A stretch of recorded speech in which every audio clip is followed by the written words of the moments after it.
Hey everyone, and welcome to D4, where I, Devin. And I, Dustin, Kuzeyma, a 5th edition game of Dungeons and Dragons. Yay. The great enthusiasm of Yep. Logan. All right. Tired of miniatures looking like cartoonish caricatures instead of the badass adventures you have planned in your mind? Are you looking for something that looks like it jumped out of your head or off the page of your character art and into reality? If you want the most anatomically correct, realistic looking, highest detail miniature, then you need to enter hashtag Eldritch for your chance to win a free miniature code. Use that code to build and buy on eldritchfoundry.com to bring your creation to life today. Is it said that legends walk the lands of Theros, a realm shaped by deities and the deeds of heroes? From the temple of omen speaking oracles to the 5 realms of the underworld, the champions of the gods vie for immortal favor and a place among the world's living myths. Become a legend today by entering hashtag Beyond for your chance to win a pre-order digital copy of D&D Beyond's Mythic Odyssey of Theros. Yes. To enter, make sure that you are on RockPunch ATL's Twitch channel and enter the hashtags into the chat.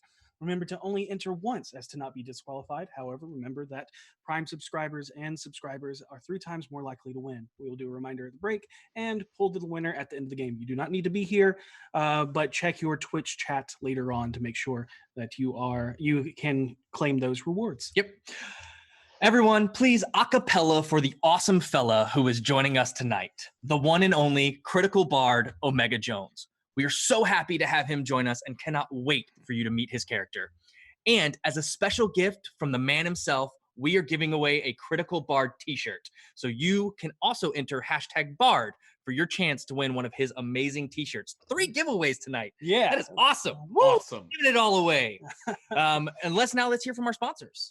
So, speaking of Mythic Odyssey of Theros, I don't have my usual ramblings today. I actually have something interesting and important and relevant to say to you.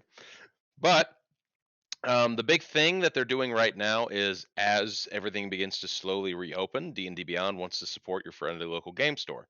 So, if you buy Mythic Odyssey of Theros at participating locations, you can get a 50% off coupon for the D&D Beyond digital version that comes out on June 2nd. This looks to be an amazing campaign. Dustin has done a much better job of hyping it up than I may ever do. Walkland monster titan fight dragon on cover. Yes, good. So go to participating local game stores and buy Mythic Odyssey of Theros, and you'll get 50% off that D&D Beyond digital copy. So go do that. I want to tell you about a little something called Beetle and Grimm's Pandemonium Warehouse. But first, I'm going to tell you about a little something called Beetle and Grimm's Twitch channel, which they had such a great success with their Step Right Up campaign. They are going to be doing more streaming in the future. So make sure that you head on over and check them out, and keep an eye on their Twitter because they're going to have more details coming up there. They also have the Silver Descent into Avernus box available and the Gold Eberron Rising from the Last War box. I had to remember words. They're important. So head on over to beetleandgrims.com and scope out those boxes. They're amazing. They're full of fabulous stuff, and they'll make your life better. It's a goblin guarantee. I'm sorry, it's just so caught up. You selling the book? I'm sorry. Eldritch Foundry makes the highest quality miniatures. You've heard it here once before, but I'm here to tell you again. Eldritch Foundry is the best, top of the line. And I know what a lot of you are thinking right now. Sure, you get your really awesome mini, and you get it home, and it's amazing. But right now, a lot of us are playing online due to the circumstances. So what do we do in this particular case? So one of the coolest things about Eldritch Foundry is that they have a token creator to export tokens of the characters you've made. So you can actually have a token of your miniature to play online so that you always have your awesome miniature everywhere you go. It's a fantastic, cool tool. I totally recommend it. And Eldritch Foundry just is the best place to go if you want to make miniatures. That's all there is to it. Man, make token online for play good, yes. Okay, on to our next sponsor. Go. Okay. Do I need to give you a second, Ethan? Do you need to Oh, he's chill? muted. Do you need a breath? Do you need to lie down? You want a snack? Okay. Hi, everyone. It's me, Katie. Not Goblin Katie. Katie Adkins, Tiger Wizard, whatever you want to call me. That's fine. Luckily, when I grew up, I had parents. Did you have parents? That's cool. Did you live near like zombies or anything like that? Probably not. But that's fine because you can watch. Did you have like someone in your life who helped raise you during an apocalypse? During the apocalypse, when you grew up in the apocalypse? If you didn't, and because you didn't grow up in the apocalypse, and whatever your family situation was, which is A-okay, you can watch RockPunch ATL play Last of Us and Horizon Zero Dawn. Both have children who grew up in interesting and uncomfortable circumstances, and they overcame those, just like how we all overcome our unfortunate circumstances in our lives. And yeah, so that's a thing you can do. RockPunch ATL. We got nerdy stuff and video games on Twitch. And you can also watch I had a hard time with this one, guys, okay? All right. Without further ado, let us immerse ourselves into the Chronicles of D4.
We're back.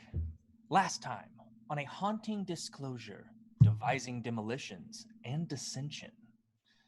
As Harold's patron dissolves into alchemical goop and gears, there is a knock on the door as the Seaward Watch arrives, led by Captain Laura Quinn Hawkwinter, to investigate what happened in the street. They are detained and held for questioning inside Branderthal Villa. A few moments later, the infamous detectives Sergeant Cromley and Magus Blastwin arrive with the magistrate that sentenced Harold several weeks earlier to conduct their own investigation. They interview several members of the party individually to gather clues and insight into what happened. And after an intense interview session with Voss, Vinley, Seisha, and V, the detectives determined that the party aided the watch in defending the ward, and no punishment was set before them. After that, Renair showed up and was surprised at yet another incident involving the BFGs. He spoke to Harold and V privately and told them of a Harper agent in the Xanathar lair who may be planning something. So if they can make their way in through the blood and fortune pits, they may have a contact on the inside. That is, if they can find them. Seisha and Vinley headed to the font, where the savant told Seisha to not rely so much on books of the past and look into writing her own story of the future. That led to the two ladies heading to Mama Ue to see if they could find out more on what is happening to Seisha and her mind. As they walk in the old blind tiefling, they witness her finishing a divination where she speaks of a haunting, ominous prophecy. After she reads Seisha's cards through a special tarot deck she has, they learn there is something dark surrounding Seisha. Voss heads to the Rosnars to see if one of the eyes is there under the pretense of buying wine for the bar. Talking his way in, he meets the pompous and elegant Lord and Lady Rosnar as he talks about the bar and gets a tour in the hopes of the stone being able to sense its eye, which it does not. He does learn that the Rosnars have been hit multiple times by the notorious Black Viper, including stealing one of their prized private selection bottles of wine, made from good berries. As he goes to leave, a carriage pulls up, and exiting is Lady Isabel Rosnar, the daughter of Lord and Lady Rosnar. Voss notices several things as he sees her. The most shocking is that she appears to be someone he has not seen in a very, very long time. Harold and V make their way to the Bloody Fist, where they meet up with Thatch, who gives them the details they need to get into the Blood and Fortune pits, but has been notified that Kuma has already made her way down. As everyone heads back up to meet with the Renairs, Voss heads back into the field ward and begins the first steps at starting a revolution. But as Davil shows up at the end and tries to tell him that he has the right idea, but poor execution. There's much better ways to get to the same goal, while still playing the game. As Voss makes his way back to the villa, he and Seisha go to stay at the manor, and the next morning the party heads to the dock ward, where they are met by a Durgar, and are bound and black-bagged and led into the sewers, where they make their way through a portal and into the Xanathar's lair. As they are released from their blindfolds and bindings, they see a spattering of fighters, including the bronze dragonborn Kuma. Sitting in a chair at a desk is the one-armed, crossbow-armed dwarf Nazca, who they fought in the streets, who Venli still has a tooth of, but let escape, as they fed a lie to him at the time to hopefully put a little more deception into the story that they're trying to weave. As he looks at them, he laughs, lets them know that they're going to die fast, and he's so glad that they came to him to do so. But they'll need 6 members of their 5-party team. And don't worry, a 6th will be provided for you. As they follow a gazer down into a block of holding cells, the door opens. And in a dark room of dark shimmering walls and blood-stained sand-covered stone floor, there emanates the smell of a bonfire on a warm summer's night, accompanied by the somber ballad plucked from a few old strings. Sitting on a bench, leaned against the wall, you find a red-scaled dragonborn, so deep and dark in color you almost thought he was related to Kaiservex's bloodline. Smoke tendrils waft off of him from smoldering scale mail and burnt charred clothes that dance in the light of the embers around him. He plucks away on a burnt and charred lyre that matches the charred twisted staff that leads up and wraps around a red and orange fire opal orb that looks like an eye as he leans against the wall. Harold makes that noise as soon as he sees the lyre. Just pure excitement. Hello. You wanna play some cool? Play some cool? Hi. Are you our other team member? It appears that may be the case. Oh, I'm Seisha. Hi. Well, what up? I'm V. And she just sort of like puts her hand out there for a shake. Just slaps it out there. He will look at the hand, look back up, and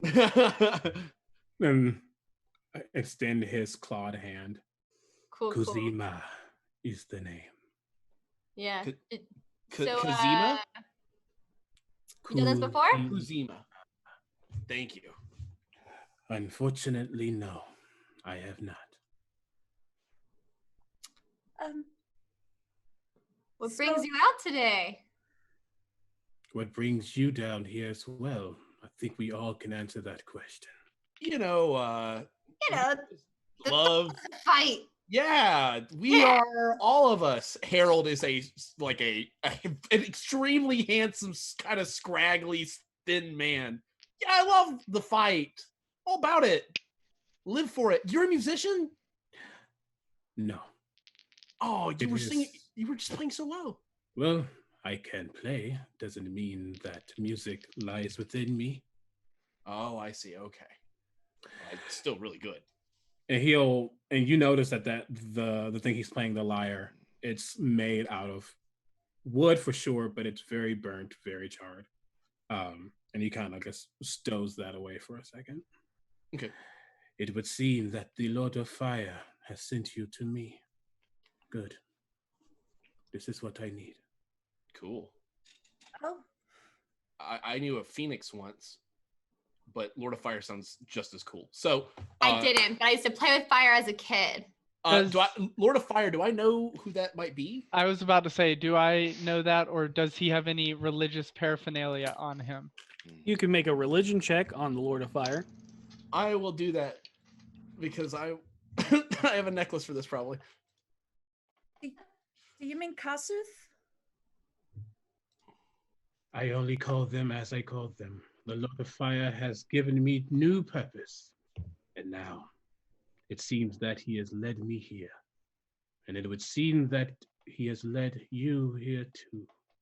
At least to me. We will find out why soon enough. I got a 10 on my religion roll. I got a Yeah. 9. Yeah. You know they're That sounds reasonable. There's probably a Lord of Fire, right? Yeah. Totally. There has to be, right? Right? I mean, like, what are the odds that there wasn't a God of Fire? Right? Yeah. Totally. You can't call upon the name or any Right. Rules or anything like that. Yeah. So Harold just mouths badass, and then he looks back over and he's like, well, I am super pumped. You play a lot of stringed instruments? No, this is the only one. It Just is checking. A pastime. Kuzeyma, what do you do?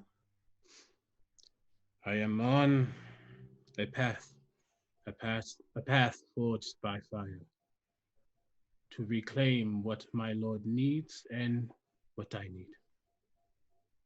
Everything else is irrelevant. And what and what exactly does he need from you here? The fire has sent me towards this place, this water deep. There is something here. I do not know how big or small it is, but I know that it is close. And as he says this, Seisha and Vinley, you actually get a spark of recognition the more he talks and the more you take him in, as you both have seen him before. You've seen a dark, blackish red-skinned dragonborn with smoldering fire embers coming off of him at the Font of Knowledge but a few days ago. As you... Yesterday? Yes, no, it was 2 days ago. 2 days. 2 days ago. Yep. Okay. You were at the font. I was. I What needed were you studying? information about what I look for. It is a piece of a game. I do not know exactly what it looks like, but once I have it, will show me what I need to do next. I would do this at the beginning, insight check to see if any of this is true or not. Make an insight check. Not bad. 22. Not bad. You, at least you know for a fact that he believes everything that he's saying is true. Still unsettling. Well, hopefully we can help you with that and get through these fights together. What are you capable of in a fight, then? He just extends his hand as a ball of fire appears in it, and it's just floating, just kind of spinning around, almost like fiery leaves, actually. I can do what is necessary. So burn people. You burn them with your fireballs? Not necessarily a fireball, but Right, fire leaves. if that's, yes, among other things. Okay. Well, that's I- neat. That's cool and useful. It's something none of us can do. All right, I'm down. I elbow Vinley and whisper over to her. Do you recognize this branch of magic that he's doing? Is there any way for me to tell? I can guess based off of descriptions of spells, but is there a roll I could do to kind of like, have I ever seen this type of magic before? Not with what he's been doing so far. Yeah, there's not enough to go off of. Mm-hmm. There is A suspicion. Yeah, you can you can make a suspicion, but there's not enough info as far as component or somatic components and whatnot to go off of what he's doing. Yeah. There are a lot of spells and a lot of different genres of magic that create fire in your hands. Definitely. Mm. It needs more time. All right. Hey, do you happen to know how many rounds we have to fight? I do not know. This is my first time here. Us too. Fun times.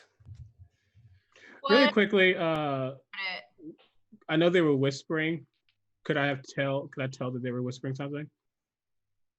You can tell know- that they're whispering, but if you want to make a perception check. I'm like, my passive, so I'm asking. Oh, yes, Passive. right. you absolutely can pick up the words that are said. Okay. If you need to know, as his face is still looking at V, but his eyes look over at Vass. So many V names, Jesus. Welcome to Fair enough. Fair enough. Right. The B names here. If you need to know, I am. Fire is something I revere in all ways. Whether it's someone who has granted it to me, or simply it as it exists in life. It is what I do. Okay. That is fortunate for tonight. So, let's see here. And he kind of reaches over and he pulls out a mask and he like pulls it on. And it unlike this mask, there's just like a black sheet underneath it to keep it from like being able to reveal his face. He puts it on. And he's like, I talk shit. He's really good at it. Uh-huh. Professionally. He does. I'm a paladin of Agma. I punch and chop things. Well, now slice it. Now that I have a sword instead of an axe. Boss With- stab stuff. With my ghost family. I do it with my ghost family. Okay. You'll see. You'll see. It's fine. Harold pulls his mask back off and puts it on his shoulder. You see, because he is still holding on to the staff, he just turns it so the eye is facing himself, and he whispers, "What have you gotten me into?" Is your weapon sentient? No, Oh, is it blessed? it can be. Oh, Dope. nice. Well, When Venli is also a practitioner of arcane arts. She's he looks over. Vinley cuts her eyes directly at Harold. Shy. But she's great. I honestly do not need to know what you can do as long as you can do it. Oh, I can talk shit. I am realizing that. Thank you for the confirmation. I look over at Seisha and V. So you two are the strong ones, yes? Physically, I guess yes. so. Yes. But Which- these guys over here, they're pretty mentally strong. So, you know. That is good to know. Occasionally. I grab, as I still have the staff, I slam it into the ground as the eyeball pulses, and Harold, Vass, and Vinley are aided. Nice. Okay. As Kuzeyma slams the staff down, the eye pulsates, and starting at your feet and working your way up is the slow trickle of flames as they begin to lick up your body. You do not feel heat from them, but as they do, you feel them go up and then absorb into you, and you can feel yourself bolstered by something. There's a warmth coming from inside of you as the fire comes into you. And go ahead and tell us what aid does. Aid will increase your max HP by 5 and your current. So it gets Nice. boosted up a bit. I do not know what we will fight in this place. But I would rather do with people who are capable, and I believe you are. But I do not know you. So Yep, and I believe it lasts for 8 hours. it does. So your maximum hit points are raised permanent, like for the next 8 hours are raised by 5. Sweet. It's not temporary hit points. It is actually added on to the end of your deal. Okay. Kuzeyma, you see me half pull out my weapons as soon as you start this spell. Just ready to turn on you. Like almost at a moment's notice. And Harold immediately lifts a hand and like puts it in front of Vaz and is like, he's a little jumpy. You'll have to excuse him. Yeah, in the most modern way of saying this possible, he's not pressed. So yeah. Either way. I thank you. Figured I will make sure that you are better than I currently think you are. Just when I didn't think I could get any hotter. Oh, What? Harold. What? No. Now you have asked me what I am doing here. Why don't I ask you what you are doing here? Oh, the fight. We love fights. Right, guys? We love fights. We get a lot of them. Okay, so we are I look around at everybody else to see, like, try to gauge what they're expecting of me here. A mercenary group. Yes. We found ourselves in a tight spot. So we're here trying to get ourselves out of the tight spot.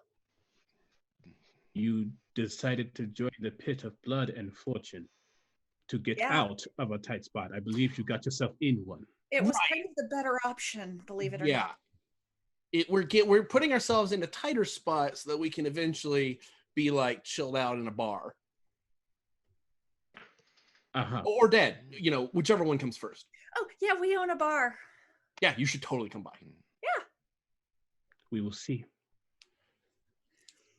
We're going to be best friends after this.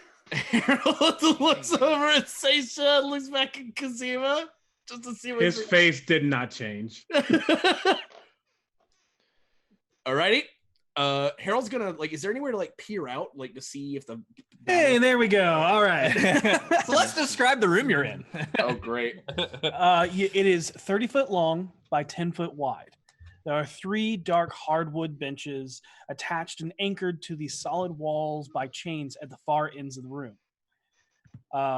There is a small slide that opens up and that kind of sits on the back wall. And you can hear the sounds of a lot of people. Yeah, it is a 6-inch wide slit that stretches almost from end to end that looks into the pit. Yeah, and then there's a slide on the door that you came in. So I got those two mismatched up. Yeah. But the slide on the door is open. I will peer out. I see all of this stuff. I lean back and I'm like, that's a crowd. So that is what you see in the room you're in.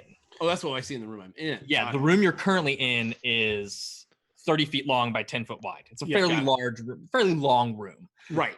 Yeah, and so along the rear wall is an iron-barred 6-inch wide slit that stretches almost from wall to wall.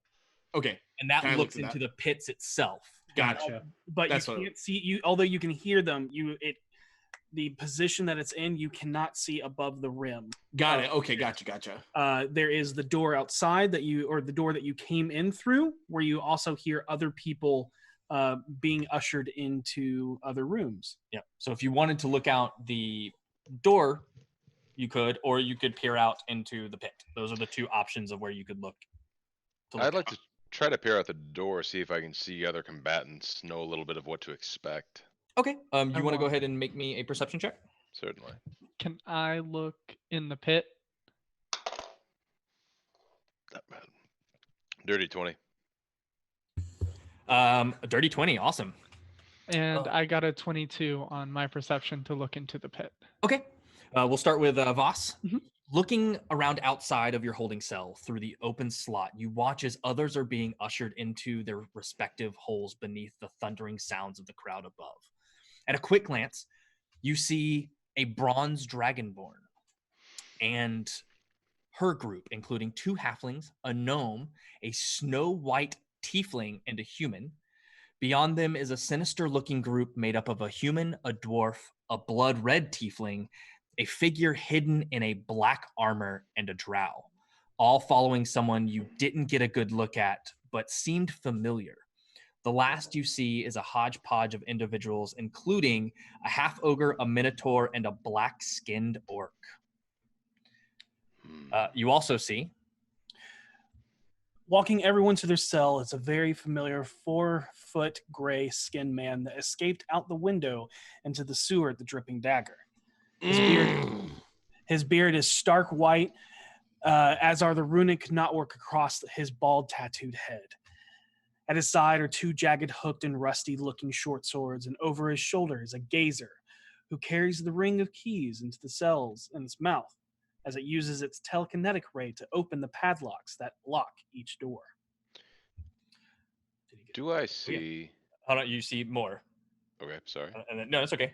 You also you also see, you're not able to see much detail of it, but you see Nazca, the one-armed dwarf, talking to someone, but you can't quite make out the silhouette.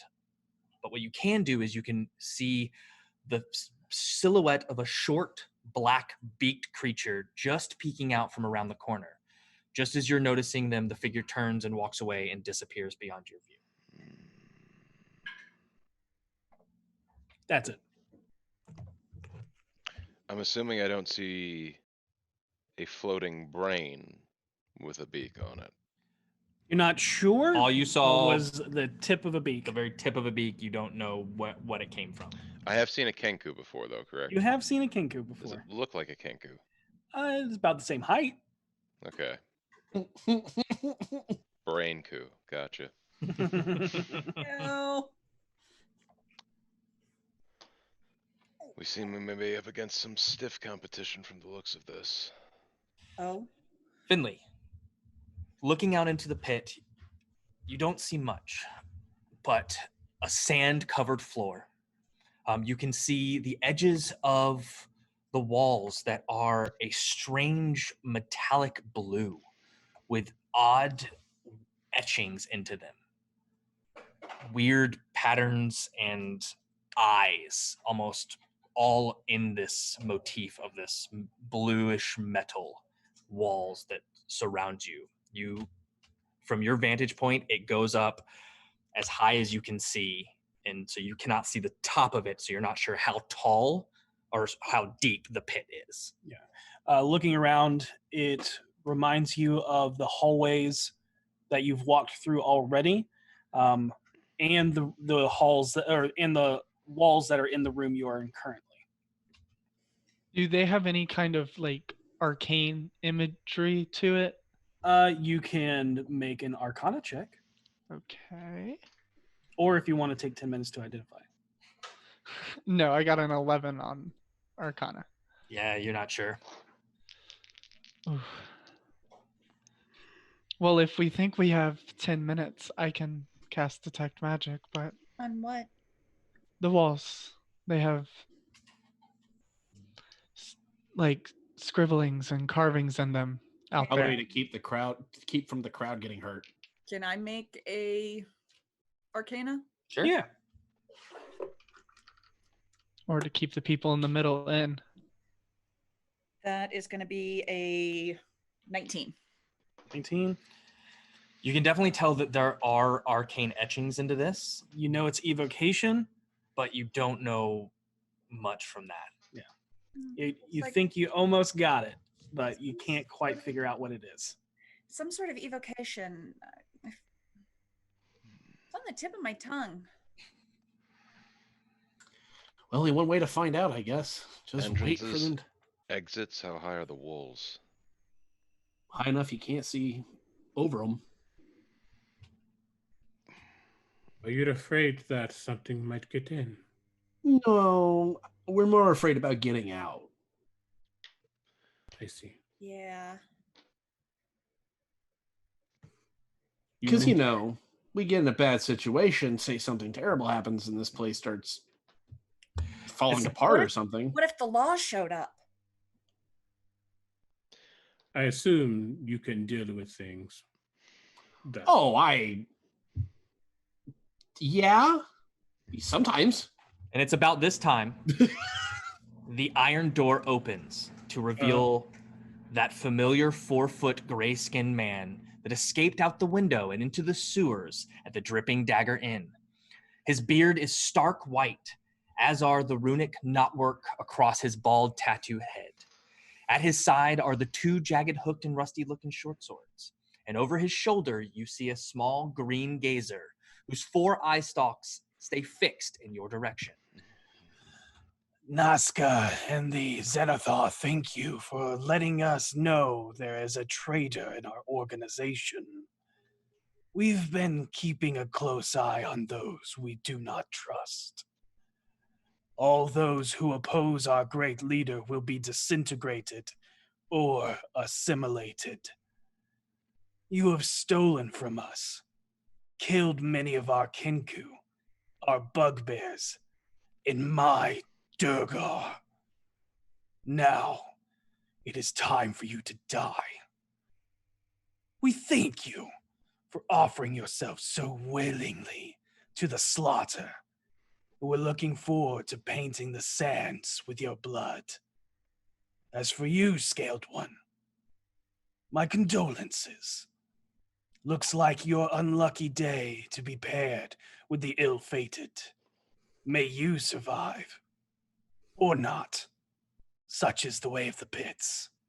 As his words seemingly come to an end, you hear the muffled sounds of an enthusiastic voice call out over the crowd before inciting them into a riot of thunderous rhythmic chanting. Dust falls from the ceiling at the beat of their stomps as you hear the intoning of blood, blood, blood, blood, blood. Well, Durgar speaks up once more. Well, you can hear what the crowd wants. And Nazca says you're first up. And don't try anything stupid on the way in. The Xanathar sees all, for his eyes are everywhere. And you watch as the short Durgar man taps an evil eye medallion that hangs around his neck, very similar to the one that you took from the bugbear attacking Flume, that Jarlaxle threw into his bag of holding. I turn and I after he's said this huge long speech, I mean it looks like we should be heading out, correct? Yeah, he kind of steps back from the door to point you in the direction you should go. I pull the mask over my face, and as I walk by him, I'm like, "Oh, what smells like coward in sewers?" Oh, sorry, buddy. As I look at him and then walk by. I look forward to disappointing you. And I walk out. I just put on my mask and walk out. Okay. Does everybody else follow behind? Kuzeyma notices that it's finally time. Kind of gets eyes the rest of the group before they head out. Stands up. Kind of twirls his staff, not in some super performance way, but just kind of just get the feel of it again. Slams it on the ground one more time. That orb begins to glow, and then flame starts to shoot out of it and surround his feet. And then it continues to swirl around his entire body until it lands on his shoulder, and you see a fire salamander. So it is time. It's so cute. And then he walks up. Okay. Felix I wait till like, everybody's left. That was the coolest shit. It was so cool. It was so Fucking so cool. Oh my god. It's like this terrifying mask face. Oh my god, so cute. So, Voss, you said you wait till everyone's gone? I'm just heading out last. Okay. You are led by a gazer down the 50-foot hallway to a large set of iron-banded wooden doors as the Durgar follows closely behind. The doors open slowly as the gazer's beam exerts an extreme amount of force to open them into a magically illuminated 20-foot deep octagonal pit. It stretches on 70 foot across in each direction, sectioned off by dark walls with the same strange, eerie, dark shimmering stonework that echoes through most of this layer. Dozens upon dozens of patrons continue to chant and scream with excitement along the benches that hug the northwest, with many others crowding the stone railings that encircle the pits. Looking among the crowd, you see a menagerie of races, more kinku, bugbears, obvious alley blades, and reprobates. However, among them you also see a few finer dressed members of society. It's hard to tell if they are nobility, or more probable, someone who works among nobility. Anyone I recognize? Looking around, even, no need to make a perception. There's nobody that stands out to you. Gotcha. Yeah. However, what catches your attention as you're looking around is the semicircular dais along the southeast that steps up to an alcove with a stone carved throne, all overgrown with mossy fungi. Sitting in the throne is the old horned helmeted dwarf in a blue tunic covered in leathers and dark plate, of whom you ran into when accompanied by Maloon. To his side is the familiar one-armed dwarf with beholder tattoos and a dark entity wreathed in smoldering shadows that only gives you, Kuzeyma, and Vinley, with their keen eyes, a glimpse of dark lavender gray skin and white hair every so often through the wafting smoke. Beyond them is a muscular blue dragonborn with a shimmering copper underbelly dressed in a Tai Chi sleeveless tunic and billowing loose harem pants. To his side is the menacing, hovering, deep purple-skinned creature with an octopus head wrapped in a tight, finned black leather and goggled mask. In his hands, he cradles a small brain similar to the one that killed Maloon by taking over his mind. Floating amongst them all is a terrifying creature with a bulbous, floating brain-like sac with a wide, sharp-beaked mouth. Its 10 long tentacles are made of hundreds of ring-shaped muscles sheathed in tough, fibrous hide with sharp barbs that line each tip. Stepping toward the front, in front of all of them, is a thin man dressed only in a fuchsia snakeskin tight-fitting pants and matching open-tailed coat, exposing his hairy, uncovered chest. The color-coordinated, vibrant feathered epaulets stand tall on his shoulders, much like his deep purple, very tall pompadour hair. His spectacles match the Xanathar 10-spoke circular symbol on the banners that line the 40-foot wall ceilings of the room. From the center of that ceiling appears a massive blue, translucent, glowing, ethereal eye. It has no body or lid or vein stalk, just a floating, ghostly blue eyeball. Greetings, spectators, lords, ladies, high esteemed in-betweens, and those of us not sitting on a padded buffer. The crowd roars in applause before he holds his hands out to hush the crowd. Praise the mighty Xanathar for giving this city what it needs. A means to overthrow the hierarchy and control the city from the shadows through the best guild in all the splendors. Let us celebrate through the pits of blood and fortune! The crowd roars again, praising the Xanathar as ethereal, translucent eye narrows its vision onto all of you in this moment before a shrill voice booms out through the massive domed gladiatorial array. Why are you not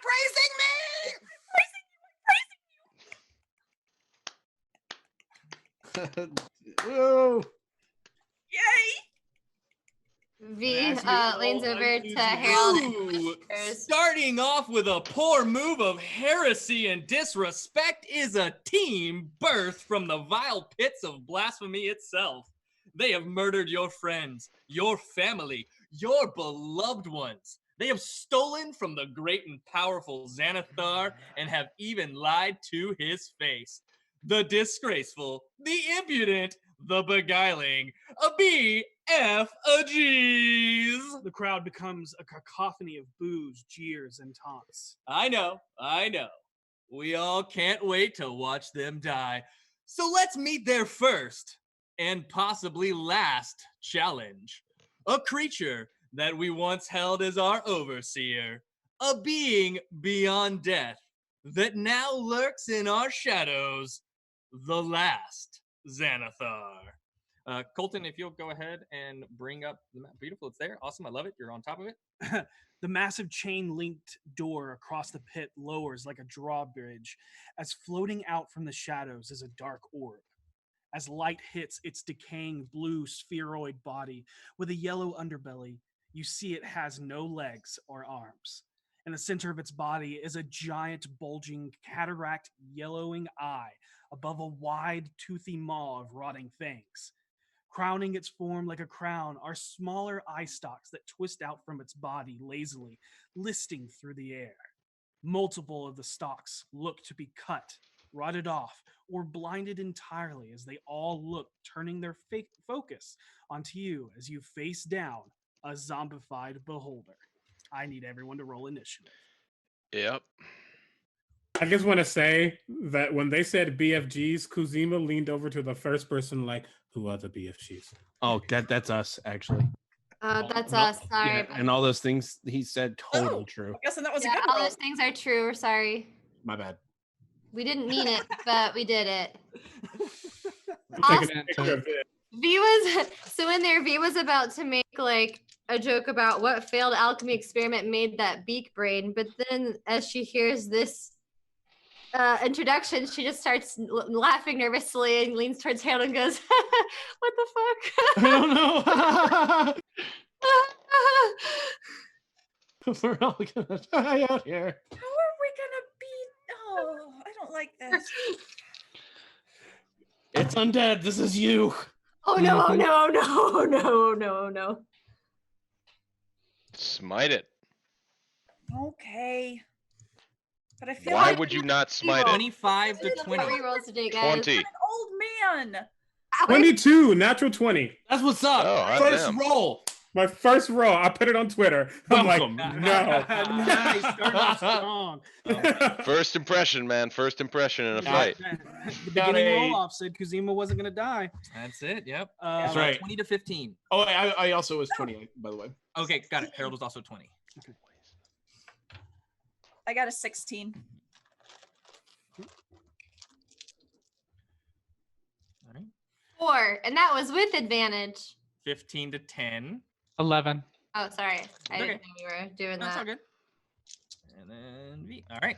Hold up the rear. Nice. My other one was a 1. Oh, My God, your luck with advantage is bad. Kuzeyma, you are up first. Yeah, I see that. Great. Big magic. Okay. Big magic time. Okay. I need to make sure. Yeah. Okay. So really quickly. Oh, there's a map that exists. It does. So we're just fighting that. Nothing. Oh gosh. Okay. Cool. Great. That's fine. I hold. You mentioned other things, and I was thinking about them, not the zombie beholder. Anywho. The zombie beholder has a blue top and a yellow underbelly. For those that are familiar what the Xanathar typically looks like, it looks like a zombified version of that. Yep. Great. Then yeah. I immediately hold out my staff in front of me, start saying some words in Druidic. And they're basically like, guide me, the fire will let me rise to the occasion, things like that. And he finally opens his eyes as a moonbeam shoots right down. All right. At- Nice. I'm casting this at 4th level.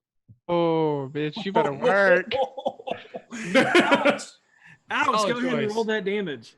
Well, it's if it starts its turn there, or Copy that, yeah. Okay. that. All right.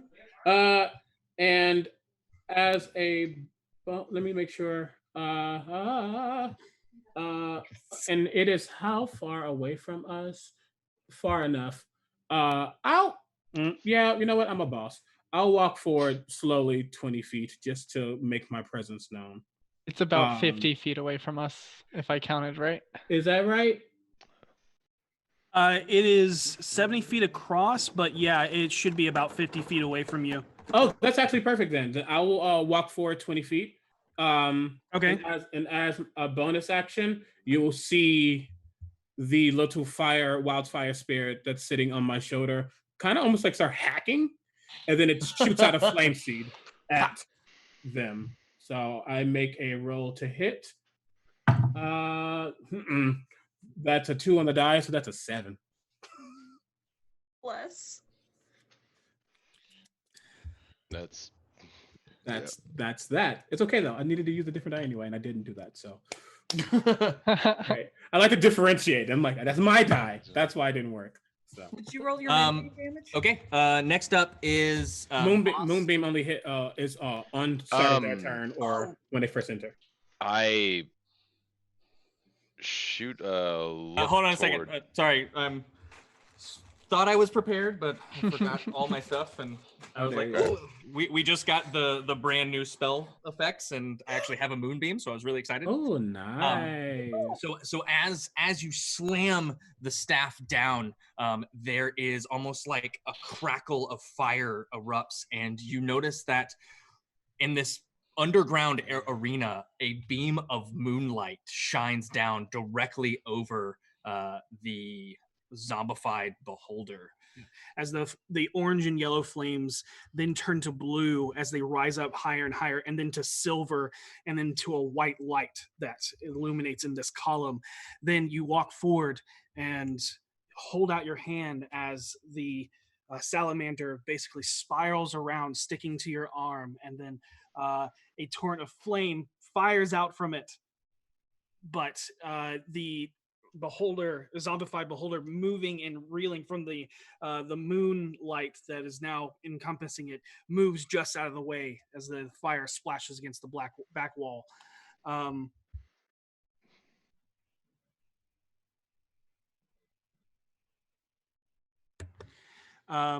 So go ahead, and we need to make a con save for the beholder for the moonbeam. If it's its turn, yeah, on its turn. When it enters the area for the first time. Yep, or starts its turn there. Or starts its turn there. So right when it first goes, it'll make a con save now. Oh, shit. 15 on the con save? Let me make sure. Not of you. Where are you at? Yep, that's safe. That meets. Damn. Okay, so it'll still take half damage. So if you want to go ahead and roll your radiant damage. I can do that. Not bad. That's 17 though. I'm sorry. No, I just did that completely wrong. Sorry. 17, 9, 26 in total, so 13. It's like I wrote that real weird, but yeah, okay. It's a good start. It's a good start. It's something. Keep track of it. All right. Next up is Voss. Okay. Quick as I can, I throw this question out to anyone in the group, but it's directed more towards Vinley and Seisha. Anything special we should know about fighting zombies? I'll let you know in a second. Great. I move. Probably aim for the head. It's all head. Well, brain. I cannot get this thing. I cannot get to this thing in a single turn. Correct. It is 15, 20, 25. I'm not moving 90, 60. It's 50 feet away. So I can get to it. You can get to it if you dash as your bonus action. I can attack. Yep. Fuck it. Let's do it. I don't know what this thing is. Oh no! Would you like to be directly in front of it or to the side? More to the side. Okay. All right. Let's see what this thing's all about. What's about to show you? Yeah, I know. You still have an action. I know, and I'm using it to attack. Okay, make your attacks. That will probably hit. Dirty 20 to hit. Dirty 20 hits. Oh, that's a good roll. 16, 20, 31 points of damage. Well then. Does it take a wound? Running up to it, you pull out your rapier and dagger and slash and flourish and pierce through the massive eye in the front of its face, trying to wound it and blind it as it seeps deep in, and you can smell the decaying pus that oozes out of the eye. And you draw your blade back. It screams out in this aberrant, horrific scream as you smell the stench of its breath in your face. You have wounded it pretty hard. Harold, seeing Kuzeyma light it up and Voss charge in, you see an opening. What do you do? I'm going to murder it. Yeah, that's the plan. I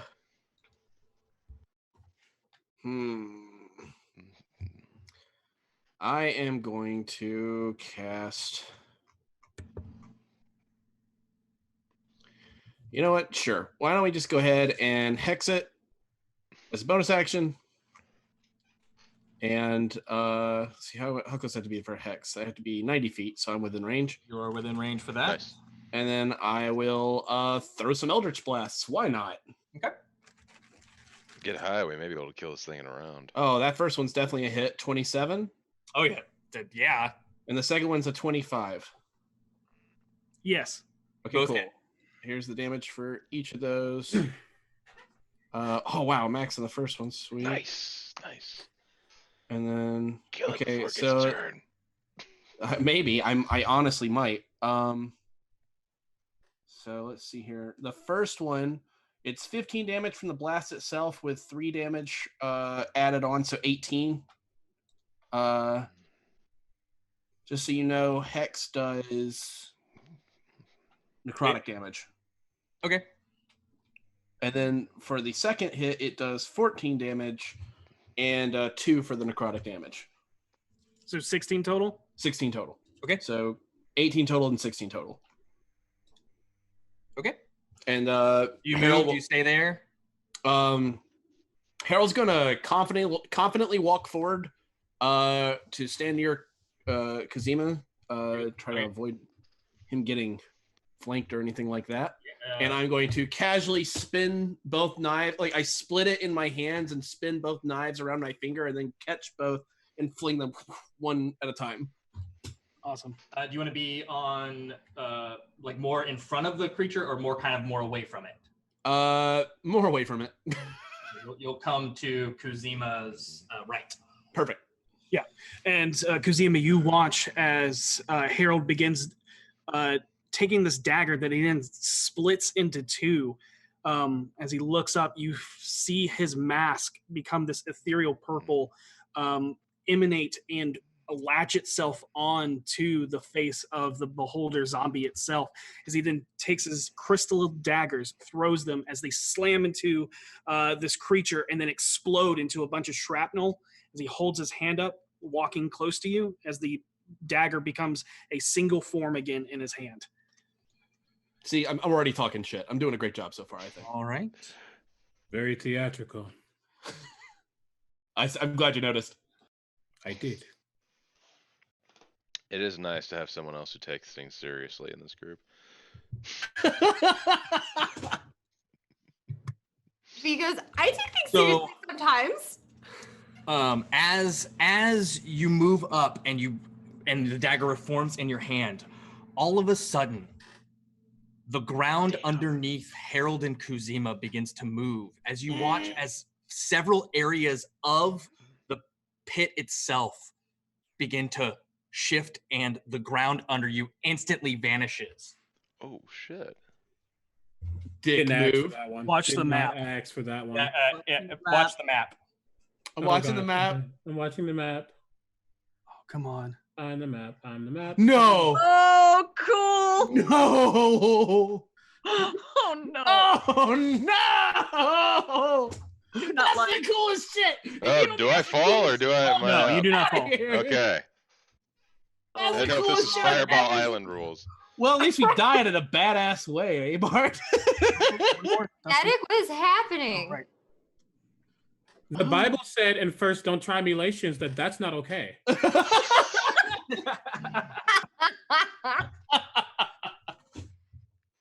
I have concerns. Wait, who fell? Yeah. Harold and Kuzeyma. Are those spikes? They are. I just got Mortal Kombated. Okay, I got it. Oh no. God, maybe not. You should have watched a fight before doing this, guys. How you dex save? How you didn't dex get the saves? choice. Okay, If I get Harold and Kuzeyma, as the ground beneath you instantly shifts away, not from a hidden door, but the ground itself literally dissipates from beneath you. You fall, unable to catch yourself, onto a bed of pikes dug into the sand below as you take 14 piercing damage. Thanks for the aid. That Oh, was damn. Boss. not what I was at expecting. either side of you. You see a bed of pikes sticking up from the sand 10 feet below you. And then on the other side is a pit that is just deep and dark.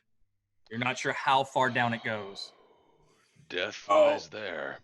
That's not good. Grand. All right.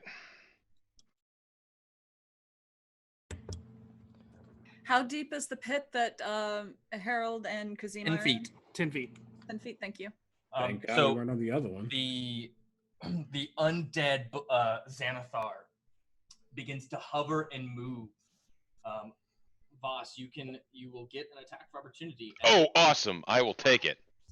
And it takes damage from the moonbeam from starting its turn. Tis does. Oh, I need to make a con save. Ah. Oh, my head. So go ahead and give him back that moonbeam damage. All right, yeah. So every time he starts his turn?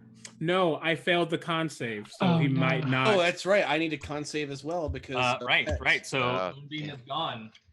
I will con save as well. What I have to get? To... Higher than It is it. DC 10 because we did not go beyond 20 damage. 22 damage. Yep. Awesome, cool. So all right, 14. So I'm good. Okay.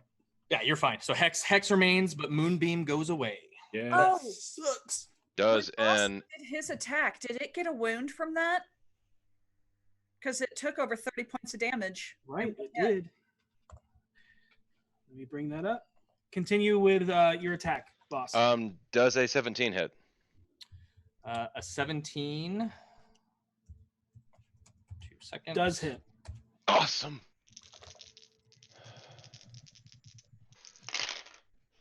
Not as good as the last one, but I'll take it. 10, 14, 18.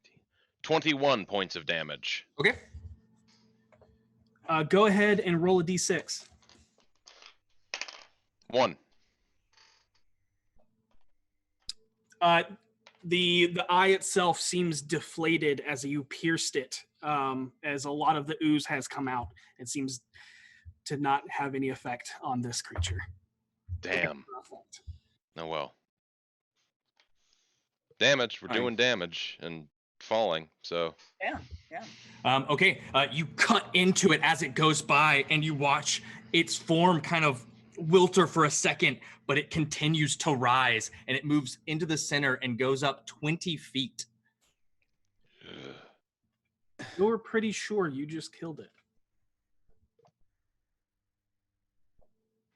Wait, what? And It's things. You believe that your blow should have killed it. Oh, I see what you're saying. Ah. Okay. Oh, yeah. Sometimes undead can shake off a hit.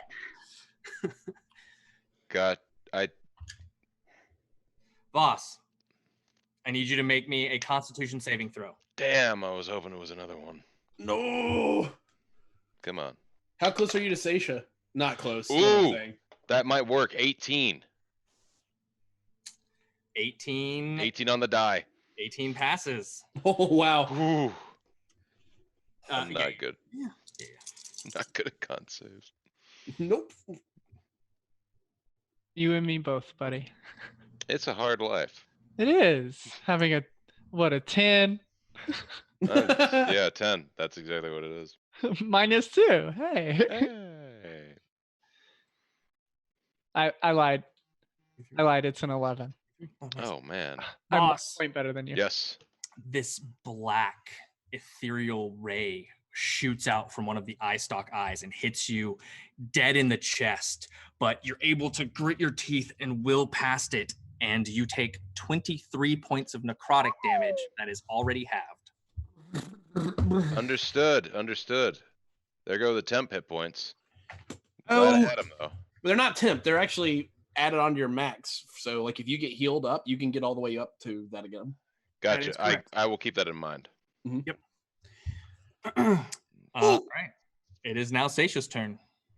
Okay, so I'm reasoning that Venley's going to be attacking, so it's probably better to not pop my wings now. So I'm just going to pull out my little hammer and throw it at him. Hammer time. It's hammer time! Go ahead and make your attack. That's a 23 to hit. Using your dex as a base? No, it's Plus thrown. 5 to hit. Strong. Oh, wait, dex. That's right. No, it's not. It's a thrown weapon. You can use your strength. That's right. Okay, yeah. Then 23, and then that's going to be plus 2. 5 points of damage. You smack it, and again, you see it falter, but it does not fall. Okay, Venley, kill it. And as Seisha says this, you see a moment where you can attack this thing. Okay. Can I think about what in my head, do I know anything that would make that stay standing?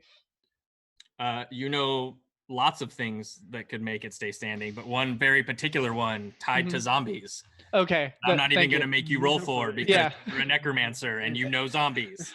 I just wanted to make sure it was that. Yeah.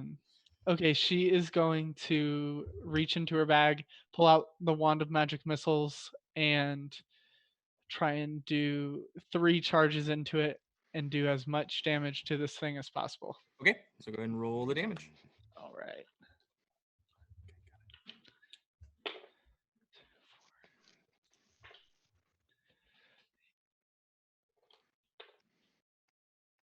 Oh, I'm sorry. I forgot to do my movement. Can I just move forward? Yeah, course. absolutely. Okay, thank you. How far do you want to move forward? I want to try to go get my hammer. Okay. That's important right now. I don't want to lose a weapon in the first round.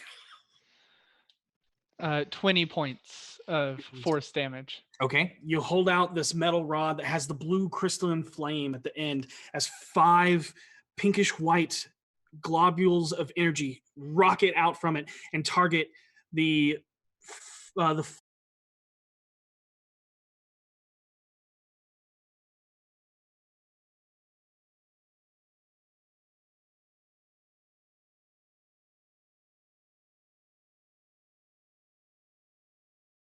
she is attacking it with some javelins. Go ahead and make your Javelins. attacks. Alrighty. So Hands off. Okay. And we're on. So All right. I'm rage. So, so all you missed was not much. Vinley hit it with some magic missiles, and now it's V's turn. Like Yep. that, I don't think you guys missed anything. Yeah, we paused the game as soon as we saw the stream. Sorry about the technical difficulties, but the javelin. You're raging first. Yeah, I'm raging first. Okay. Seeing Harold, like the pits, seeing Harold fall in the pits, it's like, oh, this isn't fun anymore. Okay. Which This stopped being funny. Now they gotta die. which Stop being fun. 3? This thing's gonna die. It's a monster. I don't care about it. It doesn't feel like murder. So Which 3 of your ancestors do you want to come out of you? which 3? Oh boy, oh boy. I like Big Boy. Okay, so the butcher. Yeah. All right, low, and what's the last one? Oh my god, there's so many. Cool tattoo lady. Okay. They're all cool tattoo lady, but you know. Okay, so the one that summons the hound. Yeah. Yes. Okay. Wow, good call. Those She's 3 are my favorite. Yeah, those 3 are my favorites. So that's what I'm calling out. So they come Kuzeyma.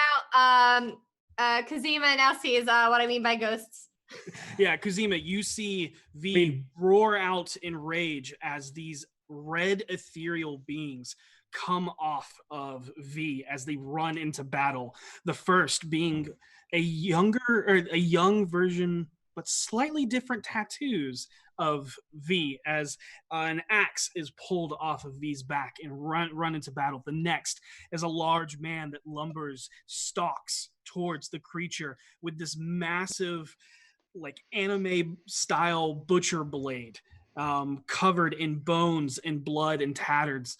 And the last is a thin woman that has a side shaved head and a braided mohawk that comes down, as she has a smaller axe over her shoulder that forms from shadow. She then rises her arm, and a hound pulls itself up from the shadows of the pit in front of them that you can't see, because I was gonna say I can't see any of this. you can see these figures running past you. You don't see because they're above you.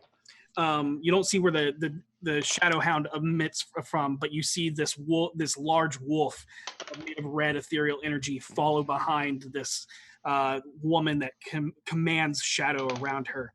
And then V launches a javelin into the air. Make your attacks. Yeah, so it's a dirty 20. That hits. So the dirty 20 rolling damage is let's see. That's 4. Damn it. Only 6 damage for the first one. 6 damage. Okay. Yeah. It pierces into it, and again you see its form falter, but it does not go down. Right, so the javelin is still embedded in it. So the second attack is an 8. 8. You throw wide as the javelin arcs and just misses it as it tinks off the back metallic wall and clatters to the ground. All right. Okay. I guess that's my turn. Whoops. Kuzeyma, you hear the sounds above you of combat still pressing on, with a pike sticking through the side of your scaled hide. You can pull yourself up and out, but I will need an athletics check from you. So that's my question. Is it my action to pull myself out? It is part of your movement. Yep. So it double movement to climb up, but go ahead and make me a athletics check. Before that happens. Yeah, these are not hooked, so they don't damage you on the way out. Cool. I look over at Harold. Would you like to get out of here without climbing? Oh, that'd be sweet. Then he is a willing creature. I touch him on his shoulder as Zawadi gets off my shoulder, floats around us, keeps floating as we teleport above. Yeah. Nice. And I want to teleport. It's 20 feet above us. You're 10 feet up. Yeah. I mean, we're just gonna get up. Okay. Up and out. Yeah, up and out. And then once we get out, I aim my staff up as it begins to glow brighter with a bright white red light as I guiding bolt it. Nice. At least I try to. Okay. Un momento, por favor. I will do this at 2nd level. Well, you already. Nope, that's my bonus action. I can do that through my wild fire spirit. And Nice. I have to give up my bonus action for it to do something. Nice. Cool. Yeah, my action, I guiding bolt. That's why I didn't want to climb. Okay. Legit. Okay.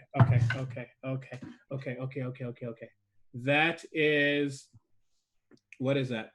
19 to hit.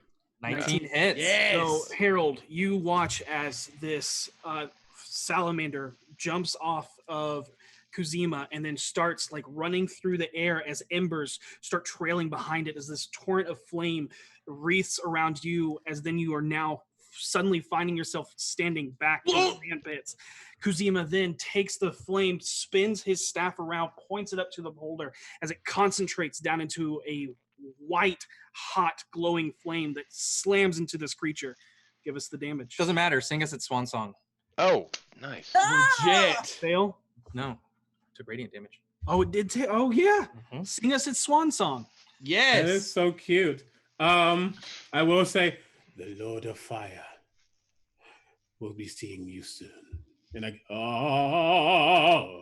he's super bass too, actually, because he actually does sing, just not as good as Harold probably. And yeah, that it guides right through its eye, and probably gets explosive from the inside or something. But yeah, that's where he's aiming. Cool. So this beam of white hot fire shoots out. As it does, it slams into the deflated eye that Voss has already hit. And as it does, you watch as there's this singular bead of ember. And as it begins to glow brighter and brighter and brighter and blowing out the back entire half of the head of this beholder as the entire thing just crumbles and falls to the ground.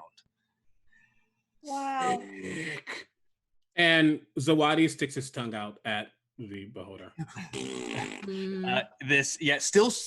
Still almost like sitting on Harold's shoulder as it does this salamander made of pure fire jumps off of your shoulder, Harold, and lands back onto Kuzeyma's as it runs around him and then nuzzles up against the Dragonborn's cheek. You watch as the floors of the pit slam and resolve, not dissolve, but resolve. Rematerialize. With the floating undead aberration splattered and bleeding across the sand, the small door is reopened behind you, with the Durgar and Gazer ready to usher you back inside. No, 2 seconds. I will. I collect my hammer and head that way. Yep. As you start heading that way, the announcer steps forward back onto the edge of the ledge. What an unexpected turn of events, my fellow spectators. Unacceptable! Disintegrate! Disintegrate! All in due time, mighty Xanathar. They still have 3 more rounds of trialing bloodshed where we will most certainly see their doom. Harold, I usher Harold over to me very quickly.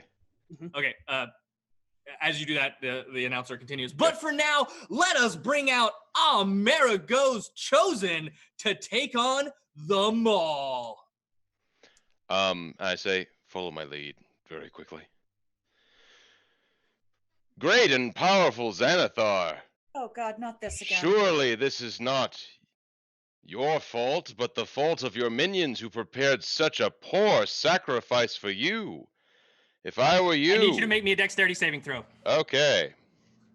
Oh, God. 18. So, as you narrowly dodge out of the way, you watch as the ground beneath your feet crumbles and turns to ash. Okay. I don't think we're gonna talk this one out. Apparently Let's not. keep going. You dare defy me? Oh no, great, Xanathar. No, he was just feeling a little sick. We're all terrified of you, and that's the issue because of your great powerfulness. Praise me! You're the greatest of all time, Xanathar. I love you. Super great. Definitely going to be writing ballads about you in the Yes. back where we're all going now, and then Okay. Harold will usher everyone quickly into the back. I thought I could get away with something. Apparently not. That was I think they know, I think they're way too onto us at this point. Your insight check, your passive insight picks up that if you do that again, it will not miss. And that you probably shouldn't mouth off in the middle of the arena with surrounds. You can do what you want, but your insight definitely picks that up, that this probably isn't the place to try. Especially in front of all of the peers of the Xanathar. Yep. Okay. Yeah. Okay. As we're going out, I want to inspect the floor as we're leaving. Is the floor illusionary? You can make an Arcana check. Well, I'm wondering because my investigation, I get advantage on deciphering between an illusion and reality. Okay. I will go ahead and tell you based on that. Go ahead and make me an investigation check. Okay. That's going to be a plus investigation. That's going to be a dirty 20. It is not illusionary. Okay. I lean That's good to over, know. or I don't lean over as walking happens and the moment of speech mode began to happen. I looked over at Vinley. Is this something that happens quite often? She takes off her mask and she looks and says, "Not normally from him. Only when he thinks he can actually do something about something." I might not be from this place, but even I would not attempt such a thing in front of that. She looks over at Xanathar. She turns and looks over at Voss and says, "Neither would I." Let's hope it doesn't happen in the next 3 rounds, yes? And he'll turn. Harold, well, once we're all situated back in the room, I'm waiting. I guess they shut us back in. You do. You watch as through the grate into looking into the pit. You watch as the door closes behind you. You see the orange ray that just shot at Voss slam down into the pit again, and this time hitting the undead creature of the beholder as it disintegrates into ash, resolving its large form into nothing but a mound of dust. As you're taken back to your room, cut off from contact with the others beyond the small open slide in the door and the barred cutout window to watch the matches ahead, it's uncertain how much time you will have before you are dragged to the death pits again. What do? We should heal up as much as we can, and we need to start figuring out how we're ever going to get an opportunity to talk to somebody. Who's hurt? Looks over at Voss. I know he is. Certainly, but I cock my head to the rest of the group and say, does anyone besides me have healing potions? I don't have potions, but I know you have your usual. I have one. I should have gotten more. I have my healer's kit, and I have a potion. The fire bathes me. It heals me when I need it. Cool. Can it heal others? Do you need it? Let's use our resources first. Are.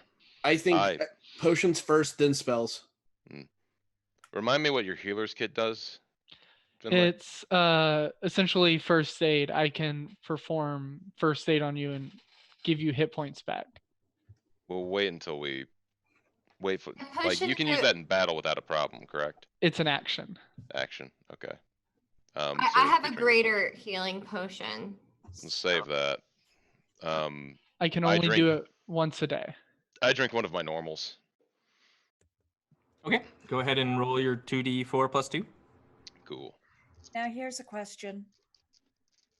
When we're fighting, do you want me to actually heal people up a lot or just keep them up? I would say just keep them up for now. Our resources are limited. Yeah. You're going to be our last best case between life and death, unfortunately. No pressure.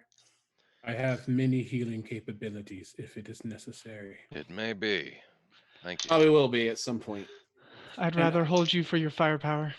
I will touch myself.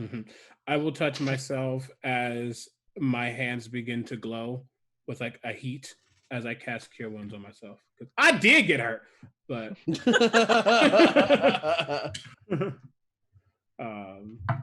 oh yay, Max! Hey, all right, nice. Yes, that was good. That was really good. That back in. Great. Boom. And as Kuzeyma said, the flames leap out from his hands and wash over the piercing from the spikes, and you watch as the wounds close up, almost like cauterized wounds. Harold looks over at Venley and is like, if you wanted to, if it wasn't a big deal and you could maybe... What? I got impaled. Oh, sorry, I didn't see that. When did that happen? Yeah, it was hard to see because I fell in a pit. Right. She's gonna do Yeah, it's not the best. a healing kit. Okay. We're level 7 now, so that's. Oh, hold on. Let me reread this. It's 5 plus 7. So 12. I think there's something else I add to it too. Hold on. Uh-huh. Oh, plus 4, so 16 points Cool. of Thank you. healing. Back up to max. Now I can't do that for you again today. That's okay. Just That's keep perfect. that in mind. You hear the crowd begin to roar as you hear the next team begin to take the field. I would like to attempt to watch the match at the very least. Absolutely, you can See if watch the arena changes at all. Yeah, it's a 6-foot slit, right? So we could all stand here. You all can watch. Absolutely. I want to watch tactics of both groups. Okay. I want to see what they're fighting. Okay. Sounds good. Stepping out into the field from your side is a mismatched amalgamation of creatures. You see a man in dark buccaneer clothing who first shouts out in defiance, claiming he was taken from the streets and unfairly charged by one of the floating green 13, a claim that no one besides Voss understands. Almost as if to cut off his words, a torrent of fire erupts, dividing the arena in half. On the other side of the field echoes out thunderous steps of a massive giant with flabby, sagging, and hanging skin, like swag drapes clinging to a skeleton. In a bout of fear, a bard, Harold fleetingly recognizes from college, casts a spell and a shimmer washes over him, rendering him invisible. The half-ogre next to him then picks up a cowarding nobleman behind him and tosses him through the flame towards the giant, that then picks him up and bites it into his flesh like a roasted turkey leg. 2 javelins follow in his wake, hurled from the grip of an orog, an orc-looking creature with dark gray, nearly black skin. Emerging from the flames, burning its flesh, is the slack-jawed, drooling giant, as the Minotaur, with invisible bard in hand, rushes forward. His horns gore the creature straight into its gut and knocks him back into the flames, as it just slowly walks back through the flames and begins its series of attacks.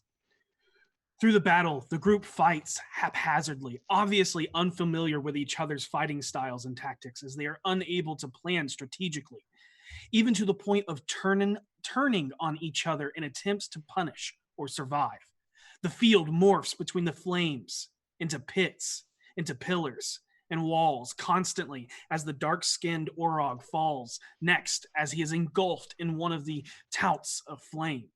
With the Minotaur and others falling and climbing from the pits, the giant focuses on the half-ogre, picking him up by the arms and legs before taking a chunk from his belly, disemboweling it across the sand.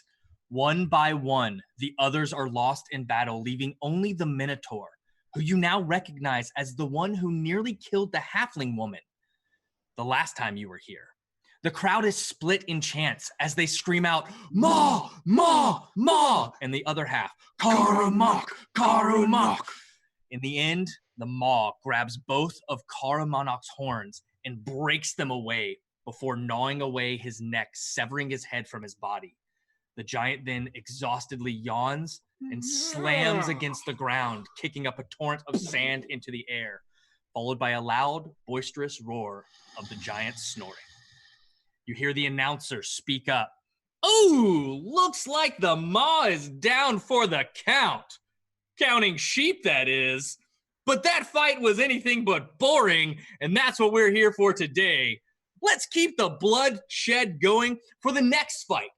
Kuma and the Frontline Fighters versus the Corvid-19. Cute. Running out into the field is Kuma, the bronze dragonborn that beat V at the Bloody Fist, now carrying a giant 2-headed maul.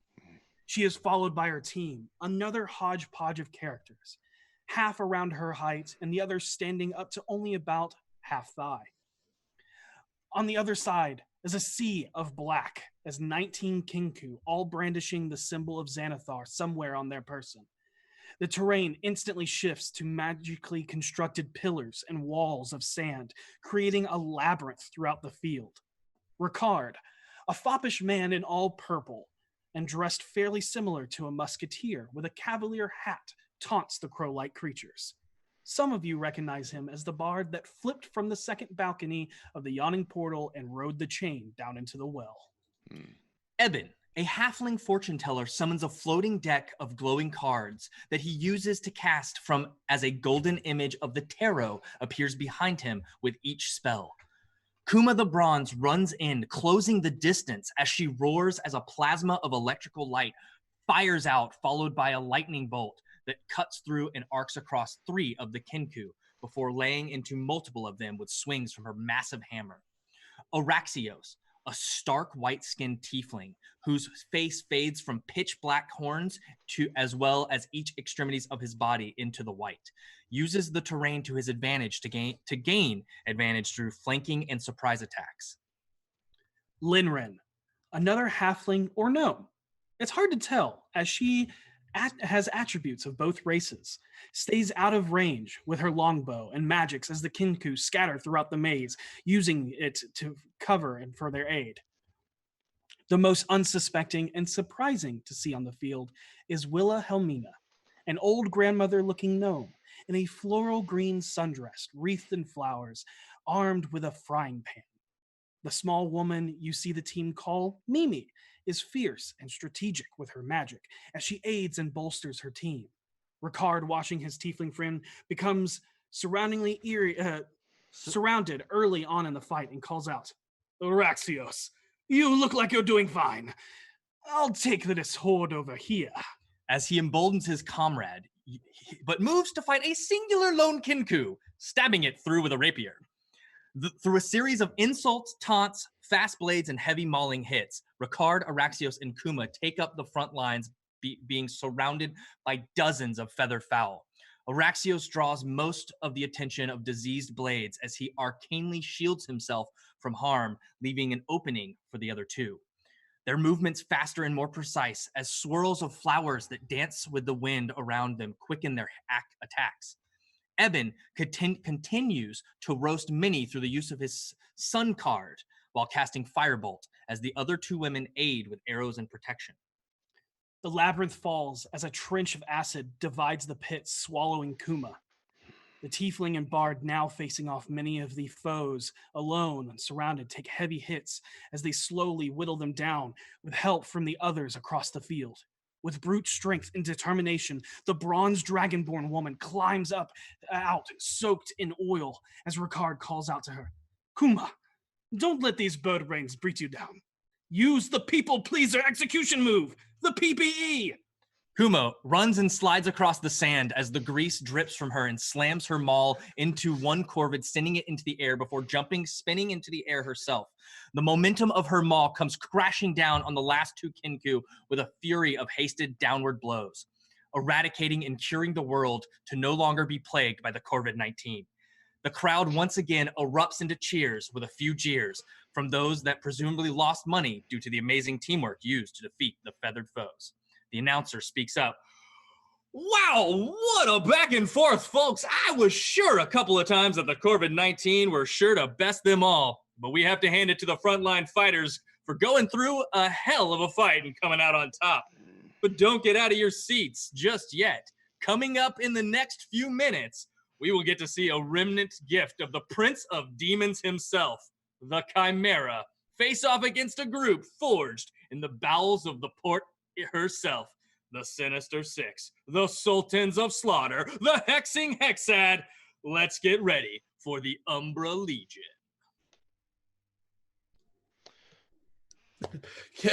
Harold's gonna lean over to Boss and be like, "Damn, it's a good name. It's a cool ass name." Yeah, wonder what it's like to have one of those. Kuzeyma pipes up about that. You had your chance to come up with a better name and you didn't, so don't give me any more lip, mister. No, you came up with the name and everyone jumped on it like jackals. I didn't.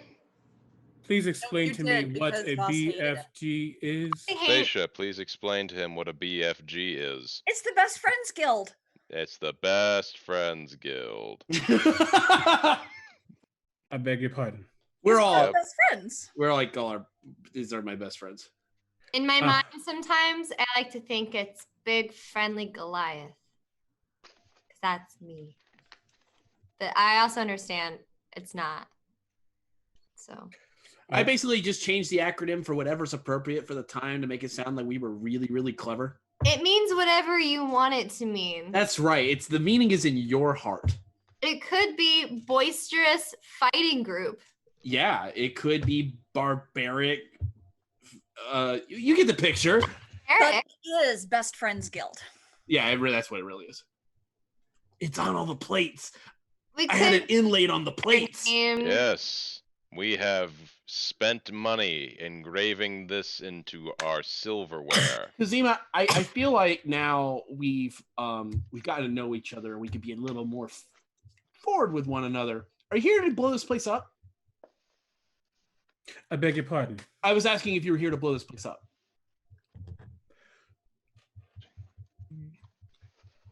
Best Friends Guild. Yep, Best Friends Guild. Okay. or just BFG. Sometimes it's just better to say BFG. Yeah, we typically do that. I am not here to blow anything up. But if it comes to that, So you wouldn't be like against it if it happened. as long Because as it by does now- not hinder what I need to do. Because by now, I'm sure it's probably apparent that we're not exactly well liked here. And, these guys, I'm sure you probably know, are kind of like the worst thing ever. So we're really just all about this place is not going to stand when we're done. Did you guys notice when Kuma climbed out? She was covered in oil. Yep. Oil's flammable. I'm just saying. Hey, my A sweet lot of oil is. best friends guild. Yes. This place is crawling with magic and things that are literally floating brains. Can we stop speaking so freely about things that we don't want other people to hear? Fair. Well, then how are we going to talk? Well, at some point, we have to talk about these things, though, because we only have so many people to talk to. Right, but you are both very loud. I go to the door. Is the door locked that we were let in? The cell door that you're in, Yes. it is locked. There is no lock mechanism on your end. When you looked out earlier, you saw that there is a slide latch and a padlock.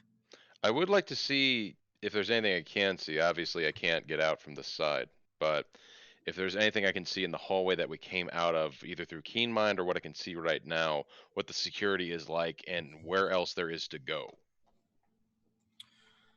So all you know is you were led down into the pits and then into the doorway that led into this area. There is a set of stairs that leads up to a door that leads to the pits and this hallway, and that's it. That's it? That's it. Okay. We'll have to wait until we have an opportunity. Seems that way. So we're all on the same page. We're not killing anybody from Kuma's group or Kuma, right? If Who's it doesn't that? come to that. Of course not. So I'm gonna it ask- won't come to that. I'm gonna ask this now. I will, because there's nothing else really for me to do that I can see. Attempt to take a short rest. If it gets interrupted, obviously I can't take it, but try. Okay. Yeah, I would like to do that as well. Yeah, Okay. everybody that wants to can do that. Because unless you're doing something strenuous, which there's not really a lot to do in this No. 30 by 10, 20 foot, 10 foot, room. So can we? You absolutely can start a short rest, and we'll let you know We'll see. if you can and we'll see. cannot finish it by the time you get to your next fight. Cool. I'm going to keep watching. Yep. Okay. I'm gonna look at Kuzeyma Kuzeyma. and just speak up in Sylvan and say, "Can you speak Sylvan?" He stares at you blankly. She'll switch to Draconic and say, "I was testing something." You can speak the tongue. Of course I can. It's the basis of all magic. Yeah, I can too. Harold looks at like people speaking a strange language. Yep. Same. I cannot speak whatever you were attempting. And then a voice that basically sounds like fire crackling comes out as he says, but I can speak this way as I speak in primordial. Do I recognize? I You can't tell what recognize you're it, but saying, you I don't understand it. Oh yeah, I did that a while ago. I spoke like that to a giant millipede. It's more, yeah, millipede. He was Yeah, actually super cool. he was really nice. He saved a princess. I'm very happy that it saved the princess. Yeah. So, where are you from? Not here. Are you I from? traveled a long way. Fair enough. You you know, you've been helping us out. If there's any way we can help you with your problem while we're here. As I said, I am looking for the best way to describe it is, yes, a game piece. The Lord of Fire has requested it. A game piece. I will keep Like an a eye out. person? Like an object. Oh, okay. Or Oh, I do not know. The Lord of Fire is above anything I have ever seen or heard. So what is a game piece to them could That- be much more to us. that's why I was wondering if it was a person, because it wouldn't be the first time that mortals have just been viewed as game pieces by the gods, would it? I do not believe it is a person. Do I believe it's a person? I don't think I do. You don't. Yeah. You don't think it's a person. You. No, The it's most not. you know is it. The size of the thing could be. Yeah. Quite large. Yeah. I do have a clarification from you, Voss. Did you tell everyone about the beak brain? Back at I would have divulged all the information that I had, so I would have told all of you about the beak brain because everybody was being honest. Okay. And knowing that, have been looking for that. Vinley's gonna go sit next to Voss in the presumable corner that he went to sit in by himself. That's a safe assumption. You're not very far from other people, but Yeah. sure. Yeah. About 30 feet away from other people. Okay. She's just gonna sit down and whisper and say, "You saw it, right?" Yeah, I don't know what that means though. Well, it was standing behind all of them, but there's a new member. I know. I saw it too. If that's true, we may have a leg up in this. Maybe. Let's hope. I mean, it does seem a little weird that the first time we met him, he tried to put me to sleep, and then the second time now, he threw me against a zombie. It's a little odd. Maybe. Let's I'm glad you share my thoughts. Let's just keep an eye open. Right. And she'll just sit there and like kind of go into a trance. Okay. For those of you watching, you hear the crowd get riled up again as the next team has taken the field. Roaring out from the other side is a winged beast of a lion, a dragon, and a goat. Its heads snap at each other before their focus falls upon the group walking out from the cells. A human assassin wastes no time throwing a dagger that the chimera bats away with its leathery wing, barely scraping it. The center of the field divides, separating the rogue from his allies as a putrid, acrid stench bubbles up from below the 10-foot wide gap. A flying arcane jeweled dagger rockets towards the lion's head from the warhammer of a black-bearded dwarven cleric, to no avail, as the beast catches the arcane ray and crushes it in its teeth. The burning red tiefling warlock crouches and moves towards making a star with his hands as you watch a red arcane star form around the neck of each head of the creature, and then shifts his hands into a triangle as two arcane darts fire from his fingertips. One slamming into the creature, but the other the wall behind it as the dart evaporates into black sulfuric smoke. Harold, you recognize this as another form of Hex and Eldritch Blast. A paladin shrouded in black armor runs as he jumps over the crevasse, dissipates into a swarm of ravens before reforming at the side of the monstrosity. With 2 heavy blows, black smoke pours from his blade as he carves deep wounds into the creature's wing and side. Working together as a well-organized unit, the most organized you've seen so far, as the drow monk follows suit. He runs and jumps as his form melts into the shadow cast from his own body, sinks across the ground before reforming in the shadows on the other side of the creature. The short sword he carries hammers a nasty pommel blow to the draconic head, stunning it as a second attack aims for the wing. With blow after blow, the Umber Legion makes short work of the beast in a matter of seconds, never being scathed in flawless victory. The crowd, displeased, but bellows out a raucous exclamation of dissatisfaction from the abrupt anticlimactic defeat of the monstrosity. What scares you the most is not the effectiveness of the team or their ruthless fighting style and organized tactics, but the 6th figure who did nothing but stood watching from near the middle of the field. It wasn't their cold, stoic demeanor. It was who it was. As at some point you all glance out, looking across the pit from where you're sitting. For some, it was a man in muted crimsons and plum purples with a featureless white porcelain mask. Another saw a sinister man with black, greasy hair, wearing an orcish skull as a mask. The shadow of the colossus of an abusive Goliath father stood defiantly and pleased for one. And for another, a very much alive, ruggedly handsome, and charming wood elf with a devilish smirk.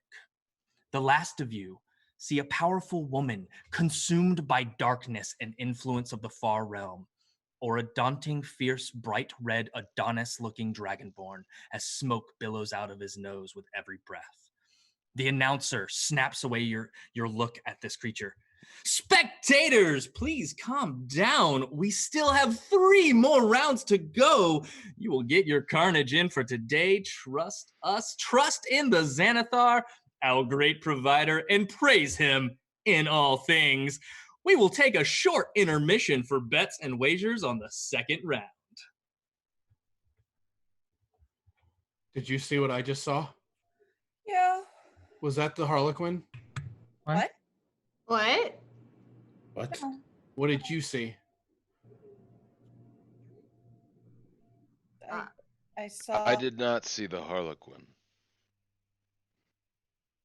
What the fuck? What did you see exactly, Harold? The Harlequin. It was him. Like the mask and everything? It was him, the mask and everything. Can I get clarification? It was you. Okay, that's what I needed. I saw me. Shit. What did we see? I'm sorry. You saw your father. That definitely wasn't the Harley Quinn, Harold. That was my dad. Sounds Whatever it was a creature of our biggest fears. Yep. Okay, so was it my dad? It probably looks like your dad, but isn't. Okay, so it's okay if it, dies. What can do that? I step away from the group, kind of walk more towards the door just to not see what that was. Mm-hmm. As I whisper, not even a whisper, almost like shuddered voice. You would not have sent me here if he was here. Why is he here? Kuzeyma, do you know who that is? Do you know someone who can shape fear? I know nothing of the sort, but I saw someone I wish to never see again. Okay, well, we all saw someone we wish to never see again, and that leads us to believe it's an illusion. So good. Not actually any of those people. So it's either I have no idea what could do something like that, but whatever it is, it's going to try to distract us. Can I make an Arcana check or a Nature check to see if there's any creature that inherently has the ability to turn into its viewer's worst fear? Make an Arcana check. And is there anything I've studied in religious texts that state anything that can do this? Yeah, absolutely. You can make a religion check. Hot damn, we got another magic mind. I'm going to guidance myself. Oh yeah. Nice. Nice. I got a 22. I got, Nice. what is that? +4, +3. 23. Oh shit. Oh my god. The DC we set 22. Okay. Wow. You both know that no mortal creature can do this. But there are things beyond the material plane that can. But your mind focuses on one thing that revels in tormenting its victims as it chains them and taunts them with the figure that they either hate or have lost, that brings them most pain and anguish. And you know this to be a devil From the 9 hells. Oh, that. Wait, is he? It's dependent. Do you tell us this, or is that Vinley? This is what Vinley and Kuzeyma know. Oh, they both know. Okay, cool. A devil. What? From the 9 hells. Shit. Oh, of course. That makes sense. So what? Why would it be here? Why is it working with Part the of their Xanathar? Because it's part of their team. Remember? It's part of the how- Umbra. How there was the story about the devils that you fought the Vrock. Right. Benley. Or V, you fought the Vrock. That's a demon. Oh, it was a demon. That's a demon. Never mind. But it Demon did versus make devil. it was my dad, It wasn't. which would have been crazy to see him flying in the air. Either of you, is there a way to kill these things, weaknesses, that sort of thing? I am under the assumption that if we, and we will, live, we may fight this. Not that I can remember. Just And hit can it I a roll to lot. See if I know anything. You can roll a knowledge, but not Kuzeyma? really well known. Yeah. Any thoughts? Who, me? 20 for. I was saying Kuzeyma. Oh, I didn't hear what you said. Sorry. 20, you know that things that are from the lower planes, when they die on the material realm, They just typically go turn back. into some type of goo or sulfuric form. Yeah, I'll also give you. You also know that that most mundane weapons are either they're resistant to or unaffected by them. Like their skin and hide are so tough that they can't even be cut. Define mundane weapons. Non-magical. Non-magical. Non-magical. Okay, so me. Would I know? Actually, your Behir blade. Well, my blade's magic. Your blade would probably work, and I can enchant my sword as well. Okay. What would I know based on my role if it's affected by fire?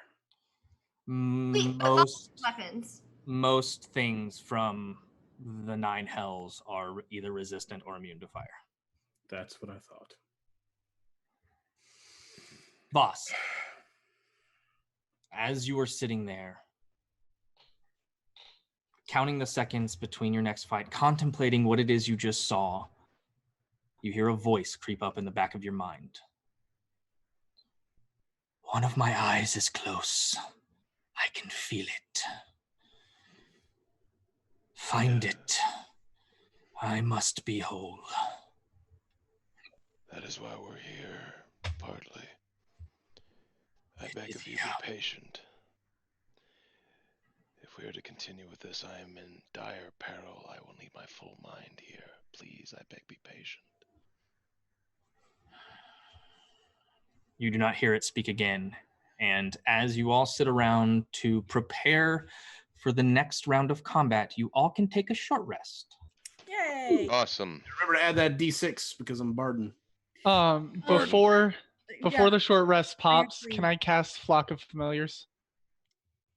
You go to cast Flock of Familiars, and it does not work.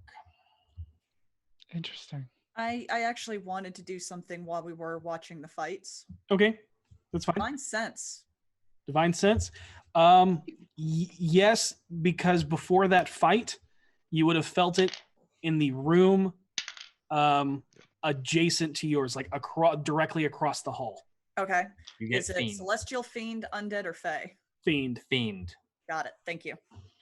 Yes. Back up to room full, that including is. my temp. And I used arcane recovery to get all my spell slots back. Copy that. And before we get into round 2, we're going to take a break. Yes. Remember, we are doing 3 giveaways tonight for an Eldritch Foundry miniature. Enter #Eldritch for a digital copy of the Mythic Odyssey of Theros. Type in #Beyond. And for an awesome Critical Bard shirt, type in #Bard. Yep. We want to take a moment and give a shout out to one of our viewers, Sam Moody, who is Kuma the Bronze, who is a frontline fighter, and all of the frontline fighters out there working to fight against this virus that is plaguing our society.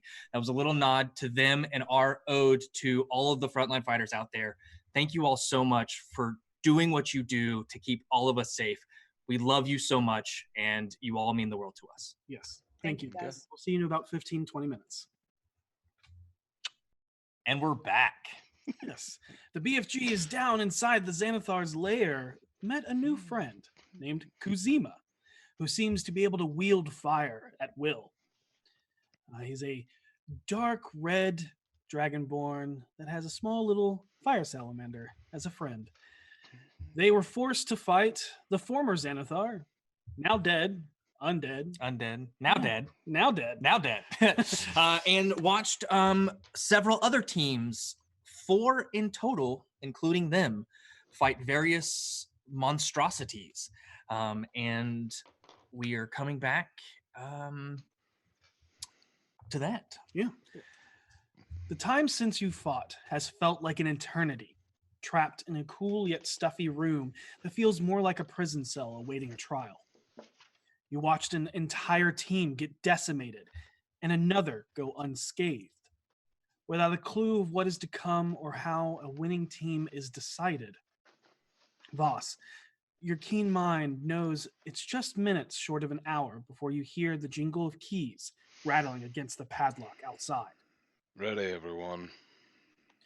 As the door opens, darkness pours out from around the corner. Before walking in is a lavender gray skinned man wreathed in shadows, who was on the dais above the pit and to the side of the mind flare when everyone but Kuzeyma first confronted the Xanathar. Voss, you don't know why, but your mind races trying to make familiar connections. You think back to the drow you argued with over Renair's body in the city streets. You remember a letter translated by Seisho written in a language of those that dwell beneath the earth. Listing behind him, barely visible through the fuming smoke that wafts out of the drow's cloak, is a bulbous, brain-light sack, floating like a jellyfish in water, as it hovers higher, suspended above writhing, rubbery, barb-tipped tentacles. Like a menacing predator stalking its prey, you feel your mind begin to stretch into the shallow waters of insanity. Its black, eagle-like beak opens and snaps shutting, creating a gavel-like pop that demands everyone's attention. And standing there ominously, a calm voice whispers out from the man before you. Your time before the pits has come again. We do hope you die for transgressions against the great and mighty Xanathar. Your only bargaining chip is to surrender the stone. Oh my god, it talks. That's the drow speaking. No, not the beak thing. Voss shoots you a look. Understood. Would if we had it. But it seems fate has not smiled upon us today.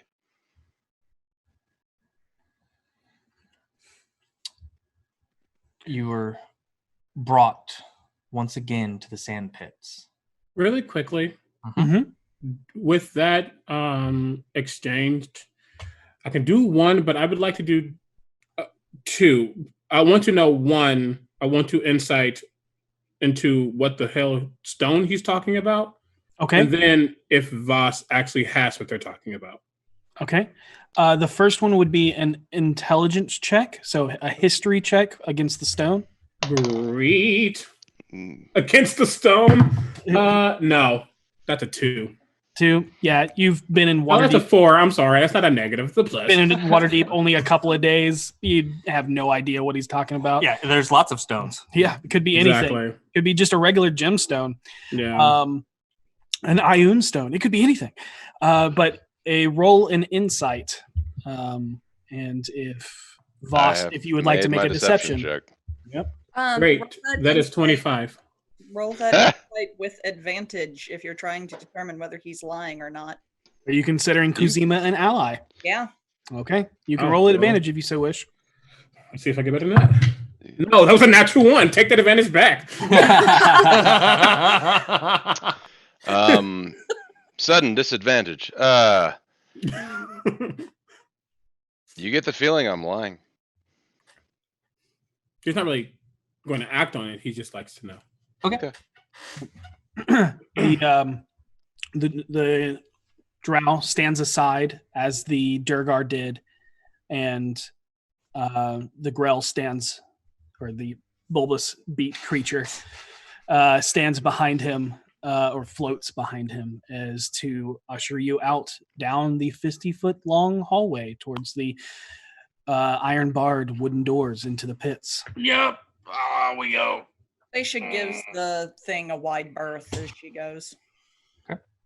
Never trust anything with tentacles. Put my mask back on. Okay. As Vinley puts her mask on, she'll look to Voss and just say, "This fight's going to be explosive," and just walk out. You also see Zawadi on Kuzeyma's shoulder fade away as I resummon it. It was an hour. Okay. He's so cute. Okay. What's everybody's passive insight? Let me check. 17. Wow. 15. 15. 11. 15. Kuzeyma, you feel and just kind of watch the drow behind you kind of tense up at Vinley's words. It's very subtle.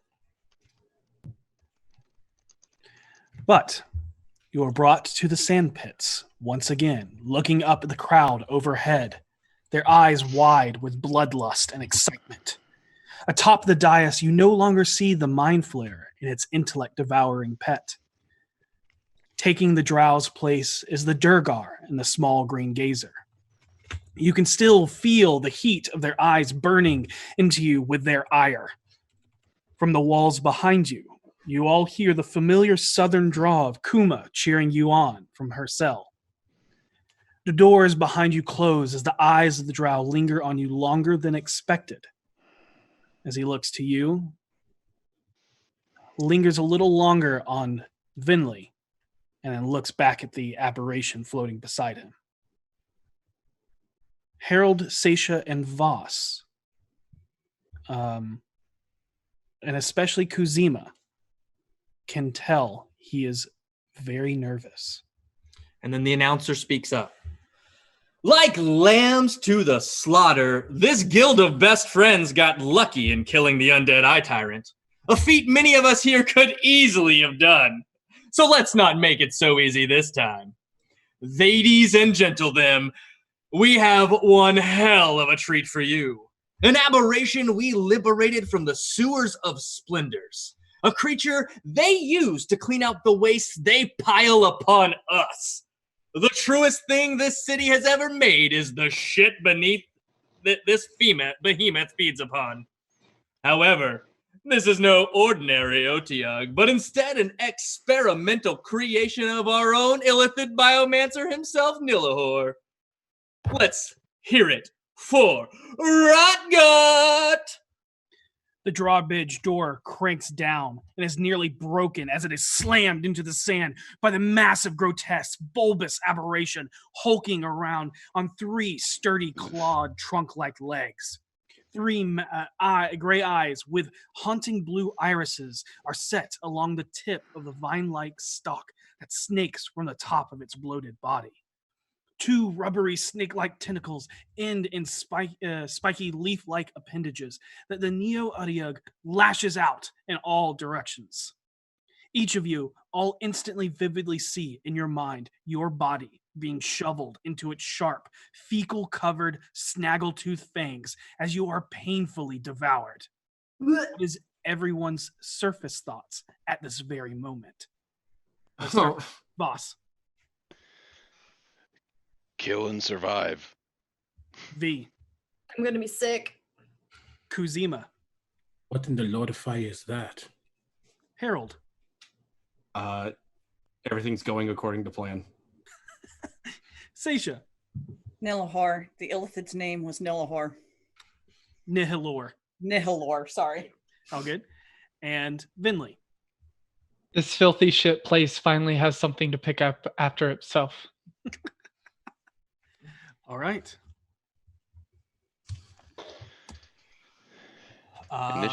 We need everybody to roll initiative. Yeah. Wow. Here we Alright. go. I'm gonna use real dice this time.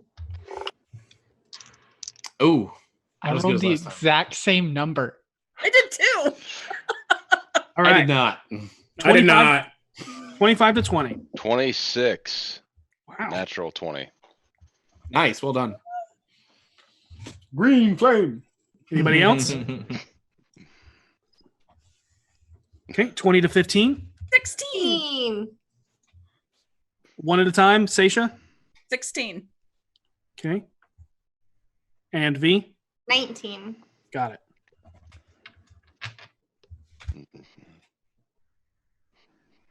Talking.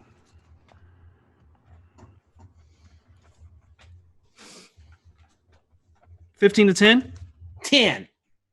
Nate? 10 to 5. Six. I'm sorry, I got an 11. I'm sorry. Okay. 6. Oof. 6. That was bad. That's how I usually. You want to give everybody else a chance to be badass. Yeah, you know what? 'Cause let's be No. real. I killed the Beholders on That's what it You did. is. You did. Someone else to get a turn. Voss, watching this behemoth of a creature that literally eats the shit of the city above it, rocketing forward.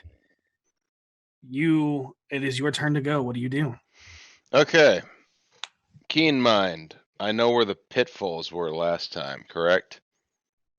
You know about where they are, yes. Awesome. Okay. Cool. I will not be rushing into this thing. That seems like a bad idea. I would like to move. Point to my miniature, please. All right, here. I would like to move then along, let's say 30 feet along the side until I am right beside the leftmost pit. There. One back. That is 25 movement. Okay. I take the dodge action. Okay. And I'm going to attempt to bring it over. I don't know how. I will just make noise because I don't know if this thing is even capable of understanding or being intimidated. Okay. What do you do to intimidate it? I shout at it in what I think is a guttural language, so I speak to it in Orcish. Okay. Over here, vile creature of the deep, and come taste steel instead of shit. Go ahead and make an intimidation roll. That's not bad. 21. Okay, noted. Finley is like, why are you bringing it over here? It's not like it's not coming over here anyway.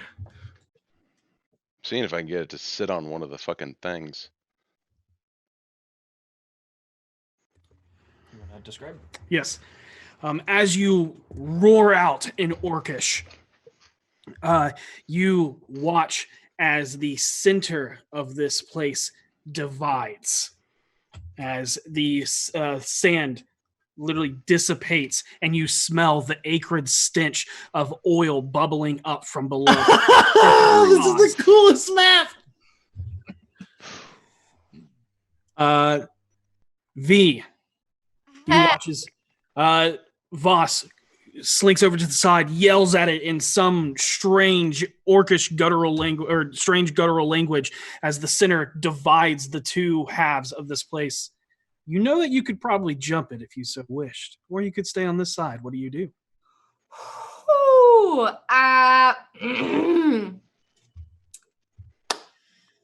right.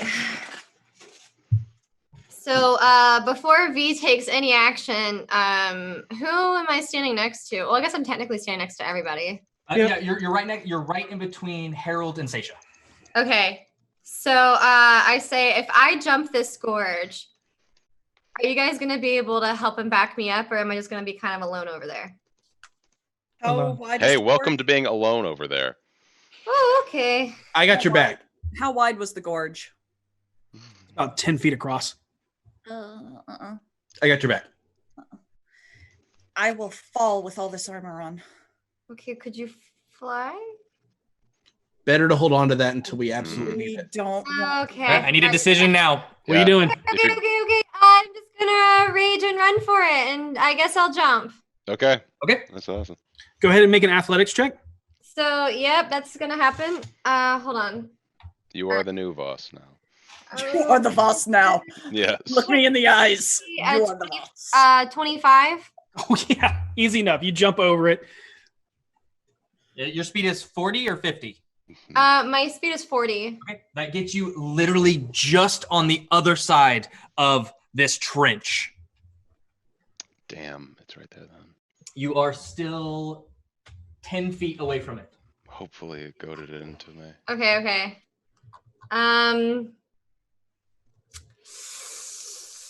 I can't. That was my action. I can't do anything else, right? No, that was your movement. That was your movement. My movement. Okay, I didn't know. Javelin that sucker. I didn't know if jumping was my action. Nope, Okay. no, part of your movement. Part of your movement. Huh? Just part of your movement. So, yeah, if you want to throw a javelin, you can, if that's what you just said. Yeah, I'm gonna throw a javelin recklessly. Oh, bold. Yeah, it's bold, but I'm in it to win it. Let's do it. Ask, so I'm just like, okay, here we go. Woo. 20. Oh, yeah. Dirty 20? No, sorry. It's 26. Oh, so natural 20. Yeah, natural 20. Oh, yeah. Yeah, awesome. Absolutely. Natural Rock 20. on. Okay. So Yeah, oh, yeah. 12 damage before you even roll. Yep.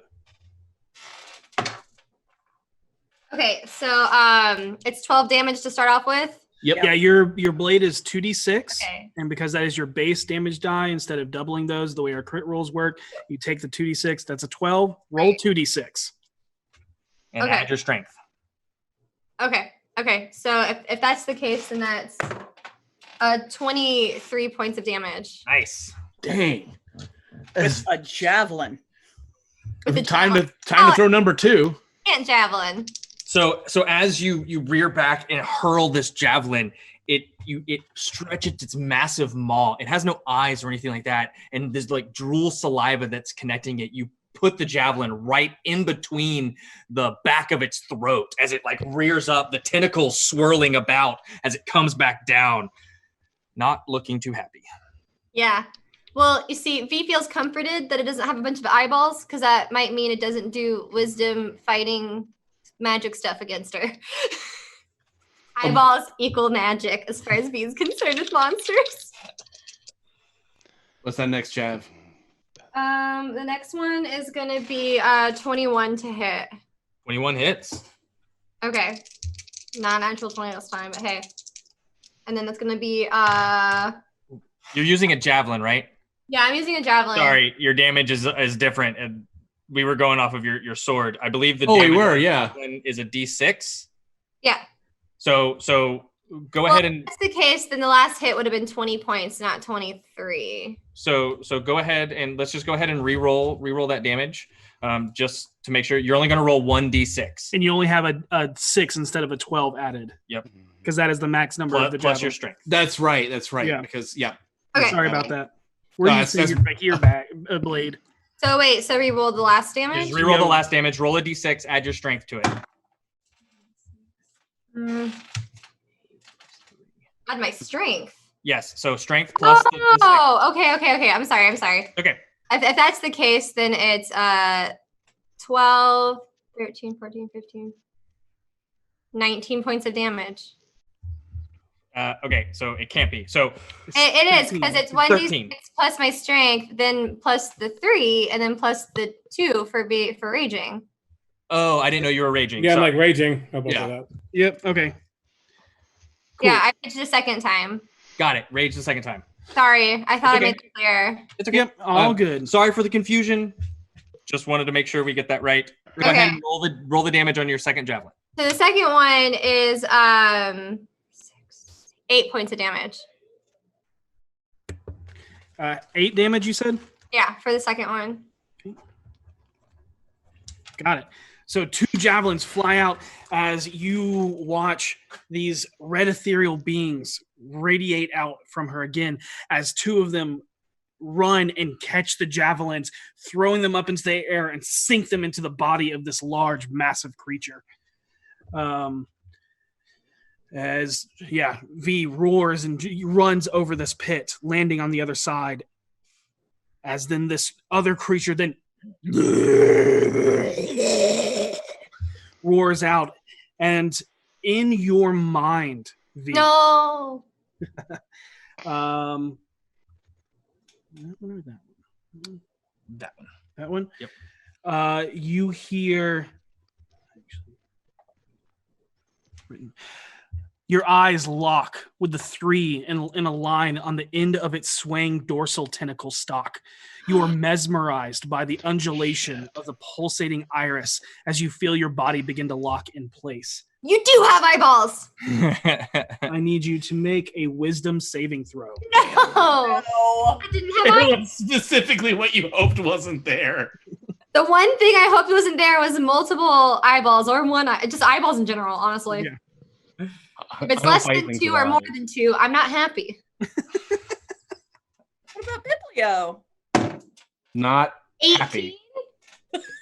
18. Nice. I rolled a 17.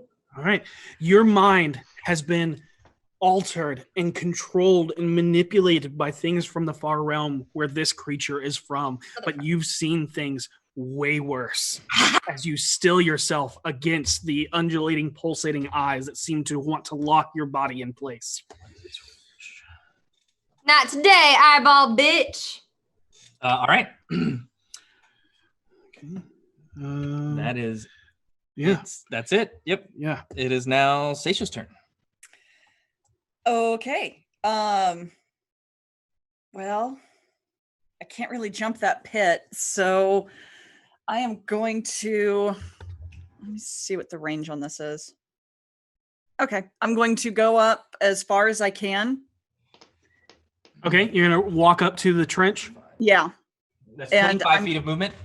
I'm going to cast Bless, and I'm going to cast it on V, Harold, and Voss. I'll take it. Really quick, remind me what that does. I don't think you've casted Bless on me before. D4. Whenever you make an attack or a saving throw for the next 10 rounds, you roll a D4 and add the number to the attack roll or saving throw. Oh, awesome. And Super you cool. can- Thank you. You can use it once within the next 10. Nope. No. As often as you want. It lasts for 10 minutes, or it lasts for 10 rounds. Ooh, hell yeah. Okay. Hashtag blessed. You watch Hashtag as Seisha utters out a string of words that then seem to wrap around V, Harold, and Voss as this golden script, this golden celestial script wraps around them and then wraps around their skin, sort of like, I can't believe I'm blanking on his name. The elf. That's tattooed. Blaven. Oh, Blaven. Blaven. Got There it. you go. I was like, where are you going with this? Blaven. Got it. Yes, the man that has tattoos all Got over it. his skin. Yes, as it embeds as golden tattoos across their skin. So you feel Agma's presence with you. That is your movement and your action. All right, Vinley. She's going to take one step up because I don't know whether or not I'm within 60 feet. Okay, take a step up. Yeah. And then she will cast Toll the Dead, and I need a wisdom saving throw.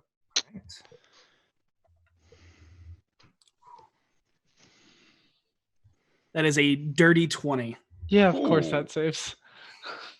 It's my turn. I take a step back. Okay. Wiser than I thought. It wasn't a giant I elephant. rolled really well.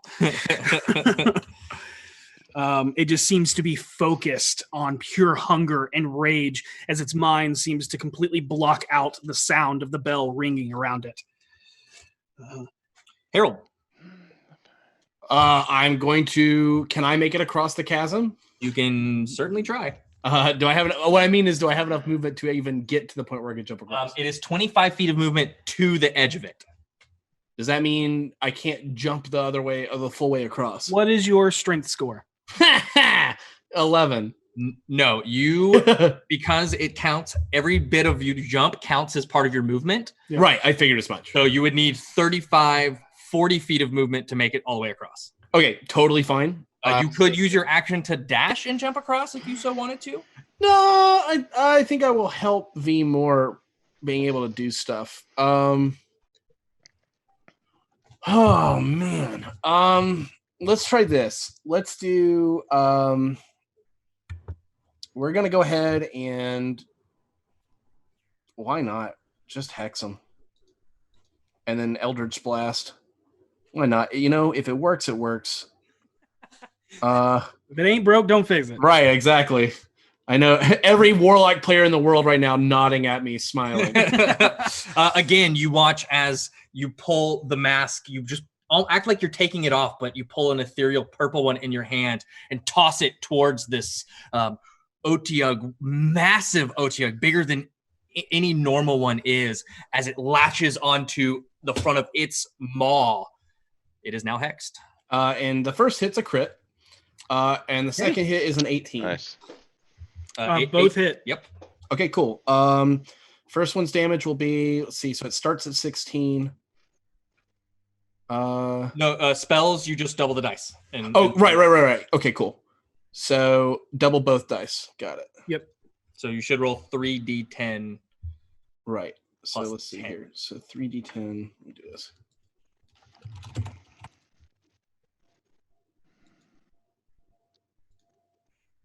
Okay, 3d10 plus 3d6.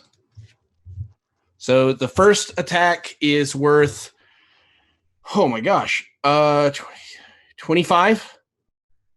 And then the second attack is worth 10. Oh, I'm sorry, no, it's more than that because I had the plus.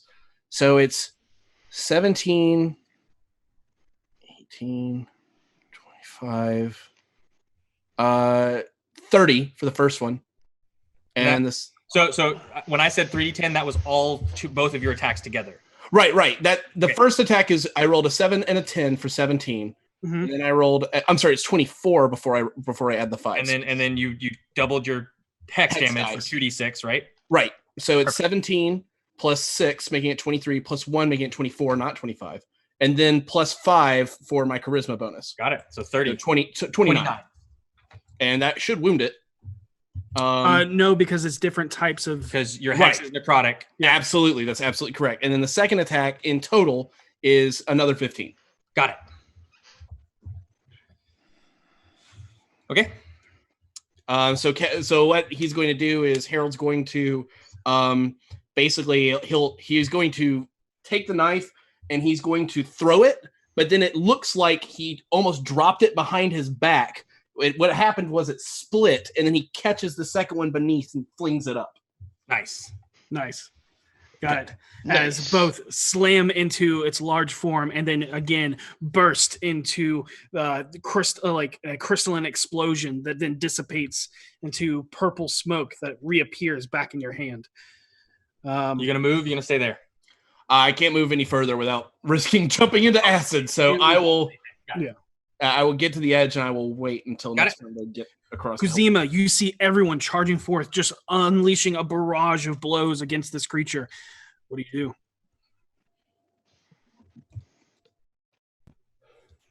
If I am looking at this map correctly, if I move up 20 feet, I'm technically 30 feet away from it.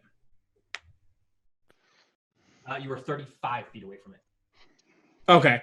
Well, before I move, because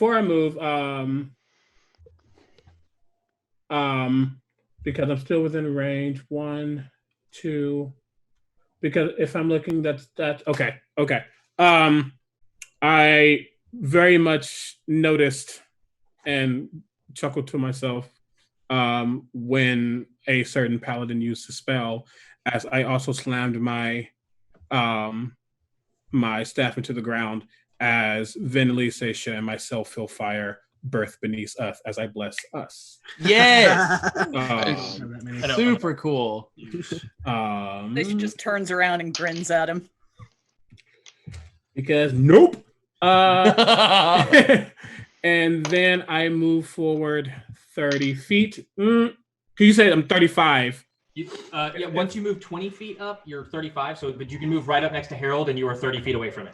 You're standing right on the edge of the pit. Great. Of Yeah. the trench. Yeah. So I'm gonna move 25 feet of movement to get there, to get to the edge. Yep. My little buddy Zawadi is gonna spit at it. With my bonus action. Nice. Use a different die. I learned my lesson. That's a natural 20. Nice. This is a spell-like effect, so you're just doubling dice. Our homebrew rule is whenever you use a weapon in natural 20, your first die is already maxed, therefore you don't roll once. But yes, go ahead and double that those dice, and we'll give us that. It's a D6, so I 2d6. Okay, not bad for a salamander. That's 9 points of fire damage. Nice.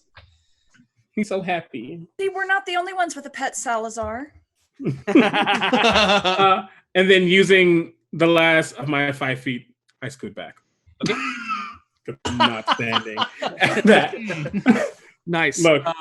So you watch Kuzeyma look at Seisha, smile, slam his staff down as Kuzeyma, Venli, and Seisha are all then wreathed in a fire aura that radiates off of them, blessing them. And then the small salamander on his shoulder spits a wad that then erupts into flame, brighter and brighter as it goes further and further, slams, and fire washes over this creature.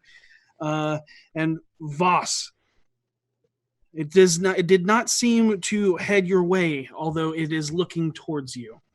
Huh. Awesome. It is your turn. Oh, okay. I don't blame it for not coming over here after just getting the crap knocked out of it by everything. I'm sure it's got higher priorities. My strength score is also 0, but my athletics is plus 6 or 7, I believe. Could I make that jump? You can definitely attempt to make that jump. Okay. I shout out into the ether. I shout out to Kuzeyma because he's the only one this applies to. You're standing on one of the platforms. I knew that, and I tried to avoid that, and I forgot. But it's okay. It's already done. I totally forgot. I'm telling you right now, if you got time. No, he don't. He's got his turn when it happens. Damn. Okay. Well, it's okay. It's okay. In any case, assuming I can jump the platform, can I get to it within 60 feet without standing on that platform, the death platform, to its side? Yes, you can get there in 45. I will do that then. I will make an I need athletics you check. to make me an athletics check. Cool. That's probably good enough, I would guess. 14? 14 is That good is enough. Awesome. So 5, 10, 15. Okay. Joining in the shit pile. And I will attack. Go ahead and attack it. Let's see how effective this is. This thing might have resistance to piercing. 18 to hit? An 18 hits. Awesome.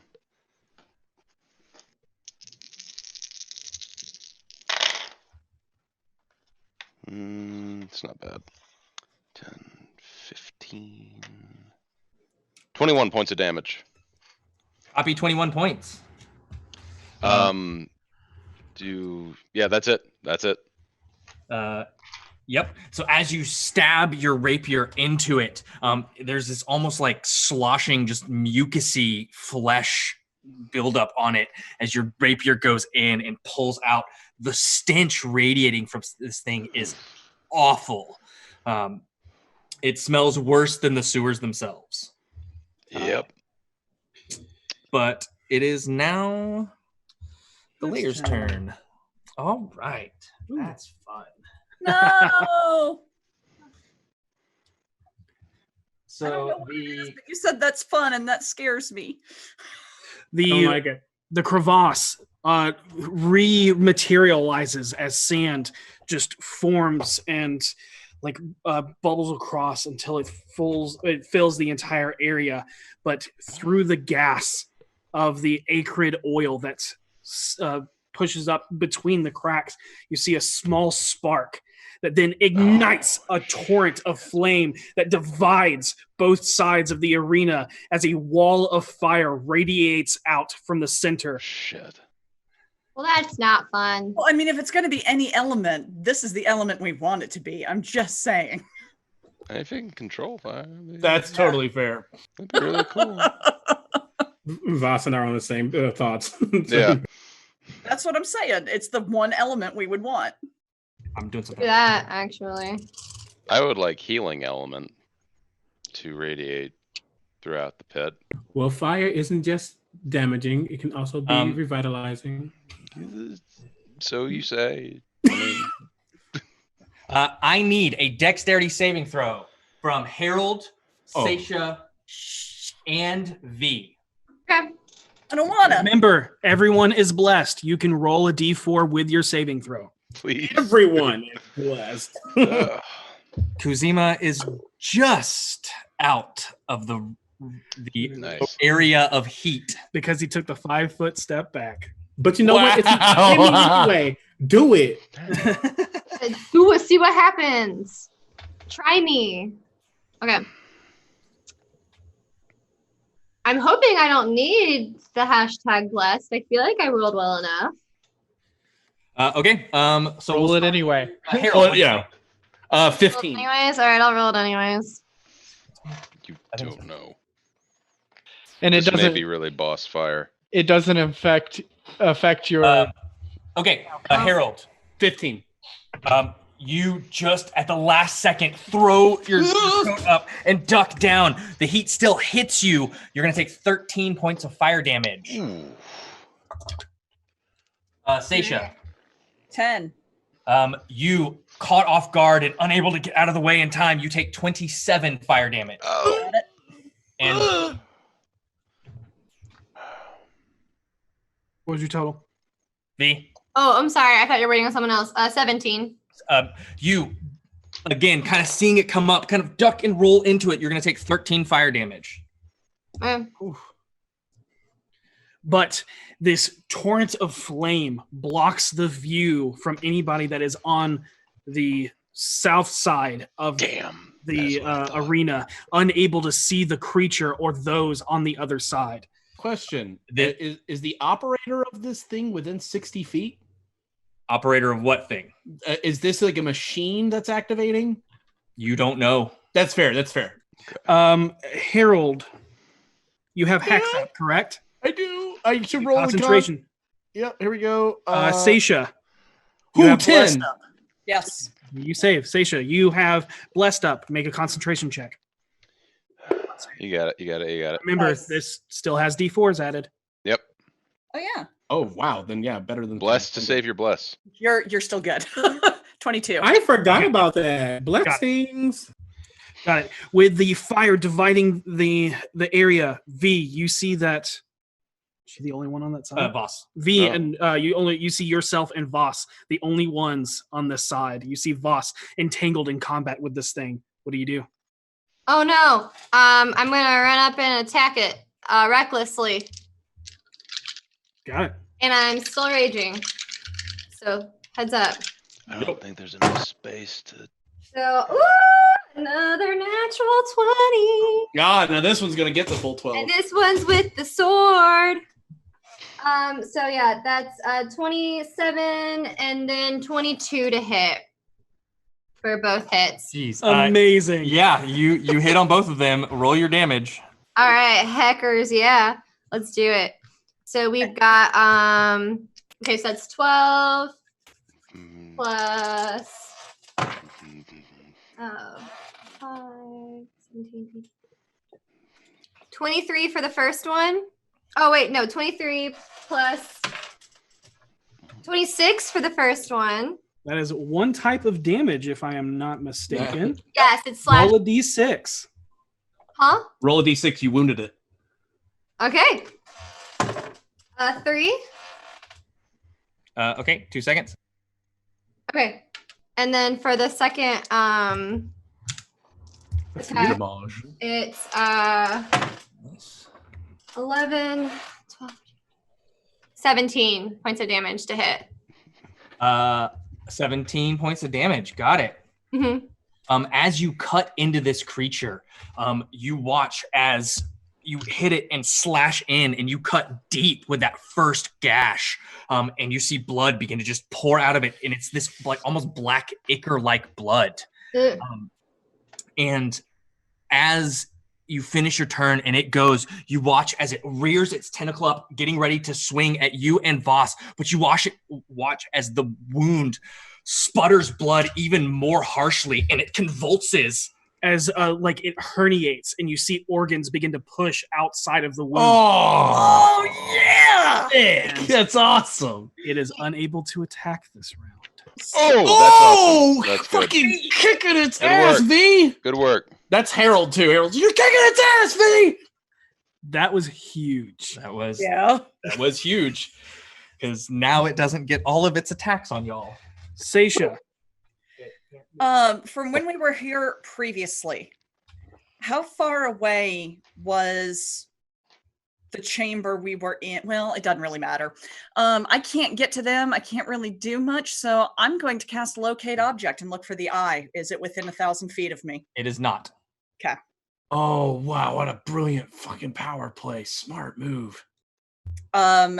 And I will just she just kind of prowls at the fire like a tiger or a lion, just unable to get past it, but angry. Okay. Do you stay where you are? Yes, I stay so that I don't go anywhere where the gaps were. that I Okay, know. sorry. And yes, you do sense it within 1,000 feet of you. Awesome. What direction? Oh, Southwest. Got it. that's crazy. Okay. Well also, done. I need a dexterity saving throw. No. Poop, Oh, poop. Yeah, you're still that work? standing in the Can I just- fire. No. That's a 17. Okay, you pass, but you're going to take 13 points of fire damage as you're still standing next to a wall of fire. Wait, I thought I was pushed back from it. No, you're not pushed no. back. It erupts, and you're Well, in can it. I use my movement to get away from it then? Yeah, but when you Okay. start your Yeah, turn, I think it's in you it, start your turn still. No, in I it. didn't realize that I was still in it. Okay. You that's are definitely important. still in it, which is why I specifically asked you, do you move away? Yeah, no, I didn't. I'm pretty. I will allow you to move away, but I will not allow anyone else to make that same mistake, Thank you. Thank as you. you will take that fire damage. You're a benevolent and merciful DM. No, thank you, thank you. Where would you like to move? Far enough away so I stop being on fire? 5 feet away. You can just take a 5-foot step back, and that's enough. Okay. That's good. Vinley. With this new development, you anyone watching her specifically, when she first catches fire, she starts to panic for a second and then realizes it doesn't actually hurt this time. And she will hold her action to cast Chilled Touch at the thing as soon as she can see it. Okay. Are you moving? She's not in it. Anywhere near. Oh, okay. Oh no. Got it. No I problem. have not moved in any of these fights. Okay. Yeah. Specifically. I can see the map now. It is bordered away from me, but it's brought up on screen. Vinley. That was Vinley. You hold back as you begin the somatic casting of Chill Touch as you hold it back ready for the ethereal hand to lash out at it. It is now Harold's turn. I can't see through the fire. You cannot. It is opaque. I'm already like in it. You are. Can I go out the other side? You can most certainly try to walk through it.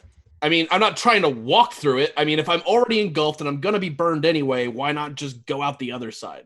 You are on one side. I see. It's just catching me on the front half. Got it. Yes. Yep. So I would have to engulf myself entirely. Yep. I'll move away. Come on, man. Where are you, Pansy? But I'm not going to move on any of the places that I saw the floor change previously. I want to go ahead and make an intelligence check. Sure, I think it's totally fair. At disadvantage because you're trying to recall information from the past. I agree with that as well. 3. You have no idea. No idea. A-okay with that. So where would you like to move on the board? I want to move as close to one of the edges as I can. Whichever edge is closest, I want to get next to that. 15, 20, 25 right there. So, and then do you want to move back away from the fire, right?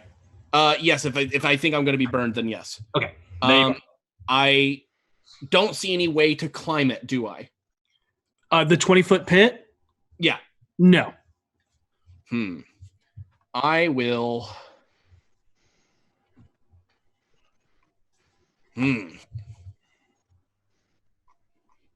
I'm going to. Is anybody hurt? Who got really hurt? Yes. I will go ahead and use a bonus action to cast Healing Word at level 1 on Seisha. Thank you. You only heal 6. Hey, it's better than nothing. And then for my primary action, I will cast Invisibility on myself. Okay. Yeah. All right, that's me. All right. And you all watch as Harold disappears. As a shimmer of purple energy radiates over him and then literally like washes him away into nothing. Kuzeyma.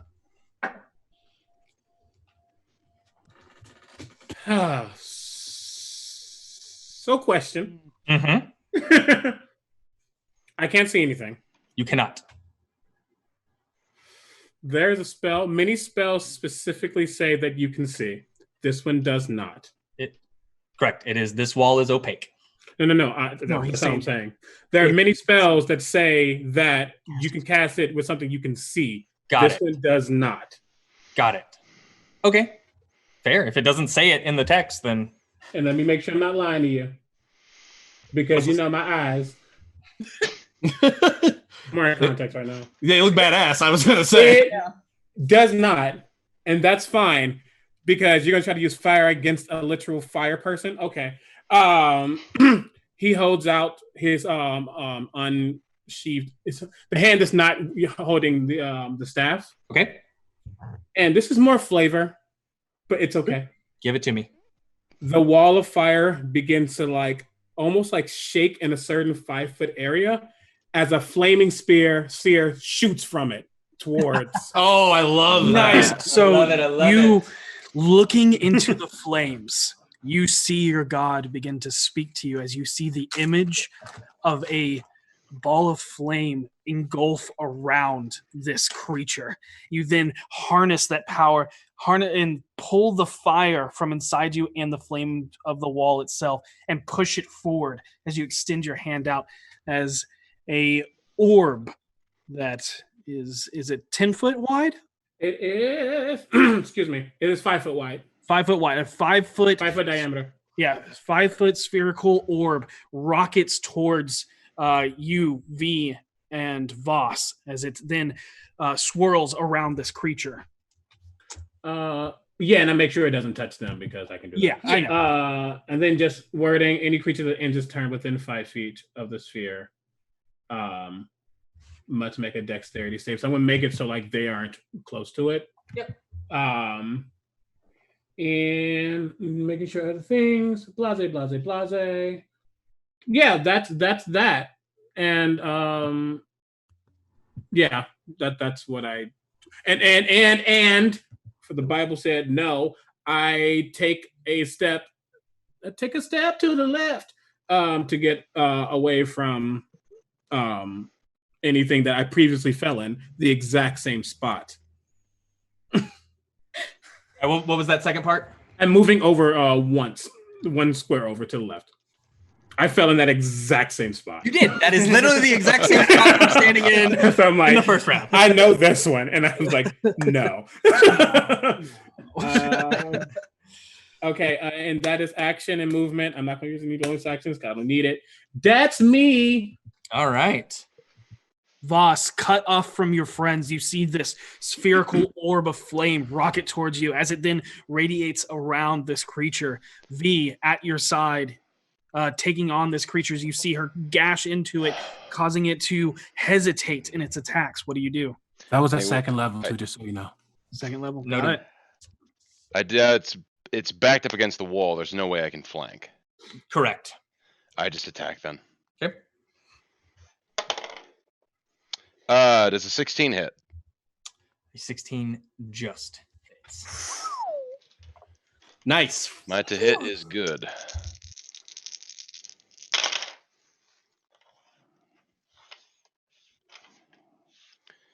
$10, $18, 23 points of damage. Nice. One of y'all can feel free to kill this before the rest of us get over there. I mean, that's cool. Yeah, none of us are going to be upset. Yeah. Like, we don't have to do this. Y'all can How about do you walk through the wall of fire, stop being cowards, and join us on the other side? Because I'm literally surrounded in metal. All you're going to hear coming from the fire is me going, whoa! Voss, seeing the opening of the wound, this herniated organ that's like pulsing out of side of its body, you go and stab your rapier into it as it then spills out, and you can smell the putrid stench that pours out from this thing. As it is then bleeding, it screams out into the air. It is still alive. Other attack, other rapier. All right. That's another 16. That'll hit. Stab that shit stain! This will not be nearly as much damage, but maybe. 8 points. Hey, nice. Still good. All right. Again, stabbing into it. It moves, writhing up from the first strike as you then only cut a small nick against its leg. Yep. Right. That's me. I got nowhere to run, nowhere to hide. It's just bash back and forth at this point. Yep. Oh, God, it's a cornered Voss. This is not good. All right. Waiting for the lair to change, to morph into something new. Nothing happens. The flames stay. Damn. Son of a bitch. Yep. V, knowing your friends cannot aid you, but Voss attacking its vulnerable spots. What do you do? As much as you two despise and dispute against each other in battle, you two are some of the most formidable foes working together. And now it is just the two of you as you look off over and you're both cutting into this thing. What do you do? Fast I as fuck. gotta give it my all. All right. And I recklessly attack it again. Okay. Do it. Here's That to was- hoping for good rolls.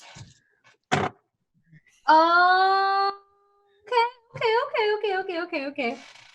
So we got a oh, there it is. Okay, so the first one is a 26 to hit. Yep. That hits. That hits. Mhm. It's not natural 20, it was close. It was a 19. Yep. And then the other one is a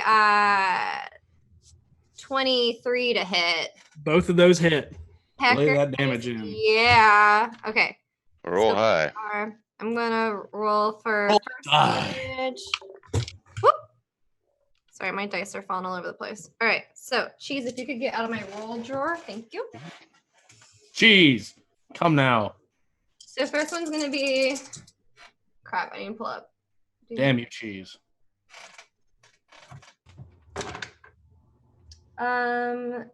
6, 7, 8, 9, 10, 11, 12, 13, 14, 15 damage for the first hit.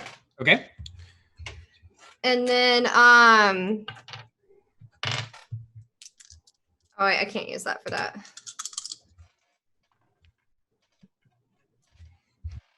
Uh, 6, 10, 12 for the second.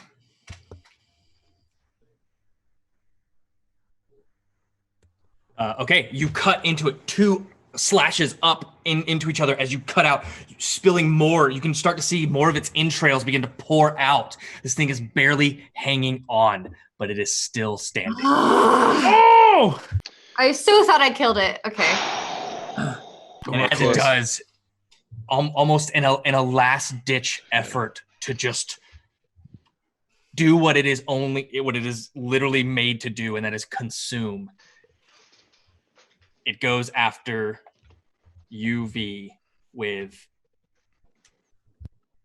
A chomp. with its mouth as it lunges out at you.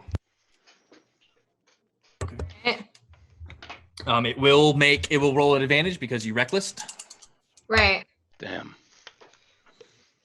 That's the price I pay. 24 to hit. That hits. Got a good all to right. hit too. Uh-oh. Ooh, no. You're gonna take 13 points halved to 6 of piercing damage, and I need a Constitution saving throw from you. Constitution saving throw. Okay. I can't cutting words. It's behind the wall. Walk through the wall, coward. With my blessed 14. A 14. Yeah, I didn't roll very well. Fail. You know, You instead fail. of calling us cowards, As- maybe you should just kill it. As this creature bites into you, you feel the sepsis in your wound already begin to take place as the fecal matter that clings to its gums seeps into your body. You feel just this radiating pain of the disease pouring into your body as you are now poisoned. Great. Ew.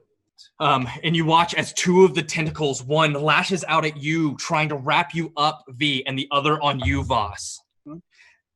V, you take 3 points of poison damage, and your hit point maximum is reduced by 3. Mm. Okay. Okay. So just 2 more than max then. What a shame. The second attack on you is a natural 20. And the attack on you, Voss, is a natural 20. It rolls against him at disadvantage because she's raging. You're right. It does. You are absolutely correct. And that is You're welcome, boss. a 15 to hit. That misses. You receive Yes! no praise until we win. So, Voss, you watch as this tendril is coming right at you, and at the last second, you think it is literally about to catch you on where you bring your sword to block, and it wraps around behind you and is about to smack you right into the face and dig its spiked tendrils into your cheek as you watch as a massive shadowy wolf lunges up and grabs it and pulls it down as the ethereal image of one of these ancestors blocks it from taking a direct hit onto you. Said a shadowy wolf.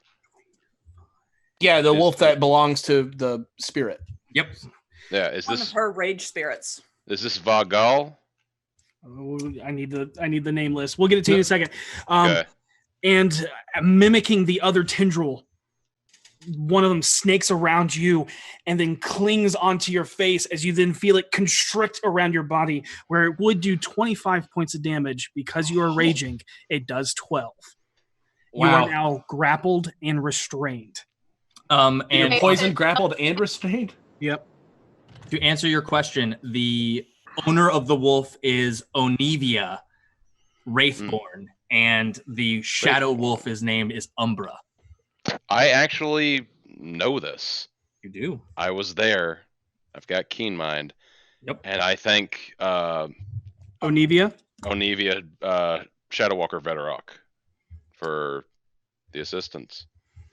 She looks at you knowingly, nods, and then screams in rage at this creature as she watches V get wrapped up and is literally crushed and claimed within its tentacles. I'll have to deal It with is that. now Seisha's turn. But it ends its turn next to the It orb. surely Does did. end its turn next to the orb. It'll make a deck save. I wasn't going to call it until I knew it didn't Oh, move. I was gonna call it. Okay, we were both on it. Does a 10 pass your DC? No, so go ahead and take 11 points of fire damage. All right. 11 points, you said? Mm-hmm. 2d6. Kuzeyma, No. sing Wait, us what? its Wow. song. Wow. Killing shot. both Kuzeyma, guns. welcome to the team. You get to stay. Well, dang. I mean, I feel like what I honestly feel like happens is as this flaming sphere is facing this thing, it sees what Kuzeyma sees in all flame as it just consumes it. And as the sphere begins to just roll into it and continue to just kind of move about, the entire flesh begins to ignite and bubble and boil as it lets out this guttural shriek of pain and horror as it is burned alive, as it crumples into this just pile of just eviscerated, awful smelling. The worst stench you've ever smelled in your entire life, as it is pure aberration and shit-filled burning stench just wafts over the entire arena. So many wants to look up at the prestidigitation. illithid and see what his reaction is. The illithid is no longer in this room, as we said when you first walked in. Oh, Just for flavor, once the smell gets to me, you just see me just wipe my hand as I druid craft something that smells much better. Nice. Like cinder, like a nice wood being burned. The crowd starts to divide as a few of them begin to cheer for you in your defiance against death. It's hard to say if it is them rooting for you or rooting for the money you are winning them for betting on you. But the door towards the cell opens once more, revealing the clouded drow and ever-watching beaked aberration. As I the helped flame cut- then dissipates into the ground. I help cut Viomelia out of her tentacle Cocoon. prison if she Yep. needs it. Thanks. I nod. Don't forget your you. javelins. you guys did a great job. Right, I Those do yours. grab my javelins out of it. Ugh. Yeah, you two make a great team. Yeah. Says the Let's voice from hope we nothing. continue the streak. Harold, do you Gracious drop Quincy. invisibility? Not yet. Okay, yeah, so you hear Harold's voice speak out from the ether. Seisha's going to go over to Voss. Briefly, I think Harold knows sending. If only. And would think, why is he doing this? While you two are talking, I'm going to jog over to the drow while I'm still invisible. Got it. Okay. Seisha, you approached Voss. And very quietly moving her lips as little as possible. What we're looking for is Stage whisper, please. how far away was it? What, the The door? stone? The eye? You don't know how far away it is. You just know No, it you is- can track it within 1,000 feet. Anywhere. exactly. You know it is within 1,000 feet and is to the southwest. You do not know exactly how far away it is. Okay. It's what we're looking for. It's to the southwest. Gotcha. Eventually, they're going to stack the deck against us. We need to do something. I'm hoping. And that's all I'll say. Thank you. And I'm going to head back into the room. Hey, I Harold, grab you before you do. Do I know what that thing behind him is now that I can see it very clearly? You can make a history check. All right. I saw Vio Miliana get bitten. Yes. Because I've had sepsis before, can I make the assumption that she's infected? You look at her wound, and you can instantly tell that it is. There's Point no that out hiding to that Seisha. nastiness. Oh. V, hold still for a second. Okay. And Seisha places her hand on the wound and just traces a symbol and casts Lay on Hands for 5 points. All so right. that it removes the poison. I rolled a 13. 13. You know it's an aberration, but you're not sure which. Has anybody described it as being psychic to me? No. Okay. I'm going to try to be as absolutely quiet as I can. Go ahead and make a stealth roll. Okay. You have advantage because you are invisible. That's cool. I'm cool with that. Yep. Inside the map's gone. Is this hold on, is this you're speaking to hide your stealth? Yes. Yeah, I'm trying so it's to. not advantage. Got it. Okay, You're right. it's not advantage. Yeah. Okay. I'll roll. Not hide your sound. Correct. Natural 20. Okay. Yes. What do you say to the drow? And you'd please stage whisper. I'm going to lean real close. Oh goodness, I knocked something off my desk. I'm so nervous about this. And I'm going to say, the harps here tell on the wind that you're here for a little party. If the party popper's going off, lift one finger by your side. And he points towards everyone. He goes, it's time to come back in. All right. Harold is going to continue to whisper and say, point again if you want me to take care of that thing behind you at some point.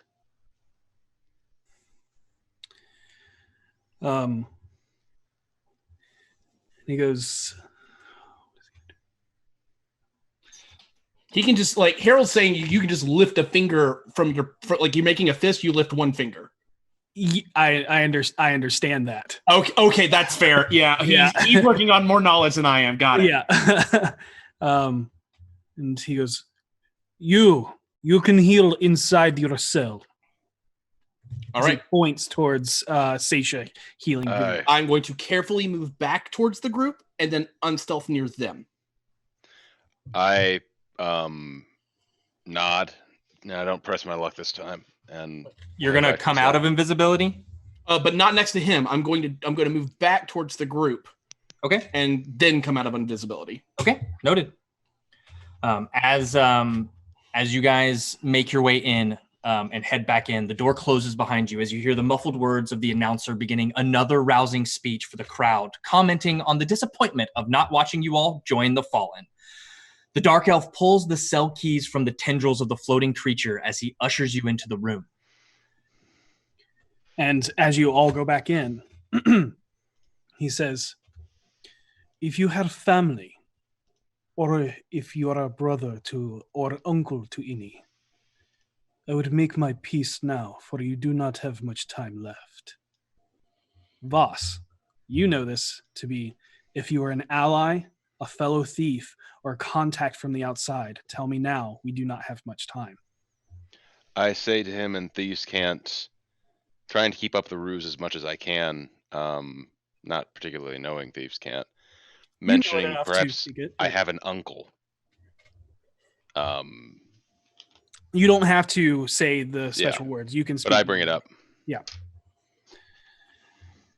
While the rest of you only hear insults, threats, and a string of sentences that seem disjointed, all in the hopes that you will die horrible deaths, Voss understands it to mean this. I will leave it unlocked, but the padlock will still be in place, to not be seen missing. I hope you'll have means of removing it and unlatching the slide from your side quietly. To your right, at the end of this hallway, there is a secret tunnel, the one you were brought through, with black bagged masks.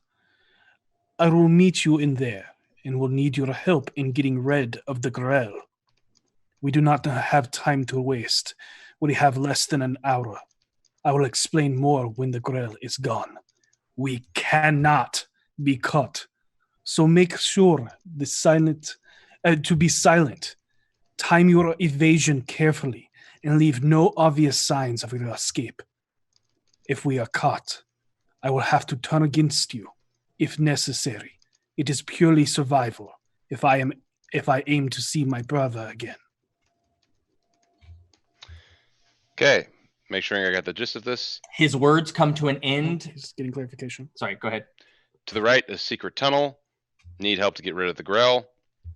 Find him when we kill it. He said he's going to meet you on the other side in that hallway. We'll probably kill it there. And we'll probably kill it there. Cannot be caught. Make sure we're silent. Leave no obvious signs of our escape. He will turn against us if necessary to keep the illusion up. Yep. He said that he'll leave the door unlocked, but the padlock will still be on it, so you can't just open it. He said he hopes that you have a means of getting out. I've got some thoughts. Yeah. As his words come to an end, it is punctuated by the slamming of the iron door and the sound of the keys twisting inside the lock. Kuzeyma, you and only you do not hear the click of metal locking into place. You watch through the slit of the doorway as the Umbra Legion, who is being held across from you, is led down the hallway. You hear the rattle of chains echo out as the last one exits. You see the same figure that stood stoically in the ring stare into your cell before slowly turning and making their way down the hall.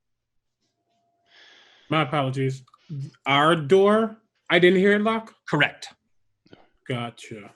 Yep. I bring everyone into the group, waving everyone into a small huddle very close by. Okay. I will cast Major Image to try to hide. I'm just going to have it like we're all just milling about in this place.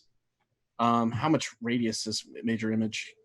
20-foot cube. So that's most of the place. Yep. And I will have us basically look like we're just chilling out, relaxing, like just like we did last time. Okay. Does Voss say that to Kuzeyma as well? Yes, I do. Because I don't know what the hell that thing is. I'm going to need you to kill it. Tentatively, he comes over to the group. Okay. Huddled in, watching Harold cast Major Image and giving him a nod when he does. That man is our contact. Stage whisper. That man is our contact. Whisper. What gave it away? We're going to meet him outside of here. We need a way the padlock is unlocked. We'll need a way to remove it from this side. Take off the padlock and slide the bar out. We have to do this when no one is watching. If anyone sees us escape, he'll turn on us to keep the ruse up. But as soon as we leave, there's a tunnel right to the right where we're going to meet him, and we're going to have to kill call it a Grell, the thing following him. We can have no obvious signs of our escape. Which means we need to pick that lock. I can't pick it from this side. Well, did you say it was unlocked? It is unlocked. But there's a padlock that isn't unlocked. Take the lock off the mechanism. No, the padlock is unlocked. Right, We just but need to it's take the still lock in off the place. mechanism. Oh, yes. got it. Right. If you give me 10 minutes, I can create a specter on the other side. Is that obvious? No, it's invisible. It's a specter. Wait, Or- no, hold on. Can your salamander do it? And my salamander. Could it pull the lock up so that the door handle could be opened? I'm going to look at a thing because I don't know actually. Do not think so, but let me look. I mean, you're 2 for 2 right now if you defeat this padlock. Blah, blah, blah, blah, blah, blah, blah, blah, blah, blah, blah, blah, blah. It can't grab me. It's not like a familiar. Can't like really interact with things other than like it can dash and disengage and do all that stuff. 10 minutes invisible specter sounds like a good plan to me. We have an hour, so we have Wait, time. could you mage hand it? I can't see the padlock. Oh. The rest of us, those with the best senses, we need to keep our ears and eyes open for anything that might be coming down the hall. Yes? Wait, no, I have something sooner. I can see it from this side. If I put Savard on the opposite side. Yeah. Good plan. Okay. Are we ready to do this now? Yeah. Just since we need to be making sure there's nobody in the hall when we do it. I'm just going to point out stealthy isn't my forte, so Which is why if Harold. I give us away, just go. Yes, Harold. stealthy isn't my forte either. I can take care of you guys. Thank you. Mhm. How is your stealth, Kuzeyma? How silent are you? I can give myself the blessing of the Fire Lord in small increments, but I do tend to rattle. Ding, ding. We'll have to keep an ear out before we move then. All right. I think we're ready for this. I put my ear to the door as much as I can. I am listening for any kind of movement, either moving down the hall or anything that I can see. Me There's too. an open, yeah, there's an open slide. Now you can look outside. I look outside. Okay. It's hard to see down the full 50-foot hallway, but you do not see or make a perception check, actually. I actually, Zawadi, sorry, Vas. Zawadi hops onto your shoulder and kind of nuzzles you, and you feel warm after guidance. Okay. What does guidance do again? D4. D4. Okay, sweet. Hey, that's not bad. Dirty 20. Okay. Dirty 20. You hear the door at the end open up. And you hear what is it? The team exit into the pit, and you hear what sounds to be a couple of words that mimic the sounds of multiple creatures. Are you just listening or are you looking too? Both. I'm trying to see if anybody's in the hall. And as you lean back a little bit, you can see a Kinku and a Gazer. You tell that they will be walking out into the arena at any moment. I obviously wait until they do. You look down and can make out the edge of a padlock slipped through the slide latch of the bar opening. It's hard to tell if it is locked or unlocked as the loop is fully closed in on itself. Okay. I hold one finger up. I assume you've already summoned Savard. Mm-hmm. So you summon Savard? Yeah. It does not work. Where are you summoning Savard? On the outside of the door. It does work. Okay. Awesome. You also feel that your Flock of Familiar spell went off, but when you tried to summon them in this room, it did not work. Gotcha. Okay. I wait until the Kenku and the Gazer leave. They will not be leaving, but they'll be down this hallway, but they're opening up the door and they seem kind of mesmerized by the crowd and everything. They're distracted. Yes. Okay. I signal to you. This is the time to do it then. All right, then I'll look through and cast Mage Hand and take off the padlock if it's unlocked. It is unlocked, but I need you to make me a stealth check. Okay. Or sleight of hand. We'll make this. Can I give Vinley some inspiration? Of course. Absolutely. What do you say? I'm rubbing her shoulders, even if she doesn't want me to. And I lean forward and I'm like, okay, you're the best at this sort of shit. All you gotta do, quiet. And there you go. And can Zawadi hop from Vaz to Vinley? Of course he can. And you're also guidance. Hell yeah. This is gonna happen, damn it. And what is your inspiration? Inspiration. D8 now, I think. Is it a D8? Harold. Harold. Oh yes, it's a D8. I'm sorry. I'm so sorry. I may be a bard in real life, but you're playing one. So I rolled real low on my initial stealth or sleight of hand. I'm not proficient in either. Super. But I got an 8 on the D8 and a 4 on the D4. Nice. Nice. That's a total of a 19. Sweet. And quietly, you unlatch and pull off and slide the latch with your mage hand and kind of bring the mage hand up and kind of just slightly open the door enough to get it in so that the lock drops in your hand and not on the ground. I got it. Let's I slowly push the door open, looking for any hinge, creak, anything like that. Does not seem to creak open. I bring it out. I stand out in the hall and I motion for everyone else to come forward. I'm going I to leave turn. my hand. Oh, go ahead. I leave my hand out so that Vinley can put the lock in it. We are done. And I'm going to turn to Seisha and be like, and I'm actually going to say, I'm going to spend 2 Bardic Inspirations, one for V and one for Seisha. Okay. And I'm going to pull them in close. And I'm like, I know you guys think that stealth is something you guys can't do, but I promise you can. You guys are capable of so much more than you thought you were when we first met. Come on, we can get out of here. We're going to do this thing. Okay.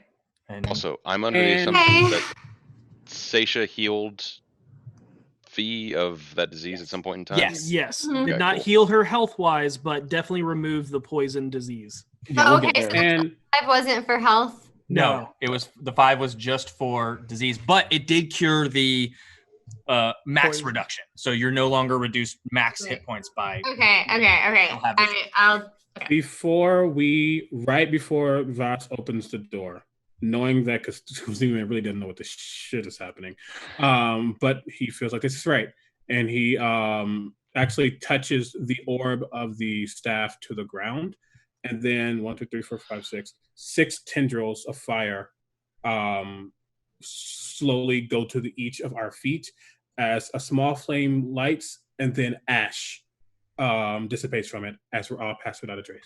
That is awesome. Yeah. Oh my God. I did not know you had that spell. That is so clutch. I surely do. I am a druid too.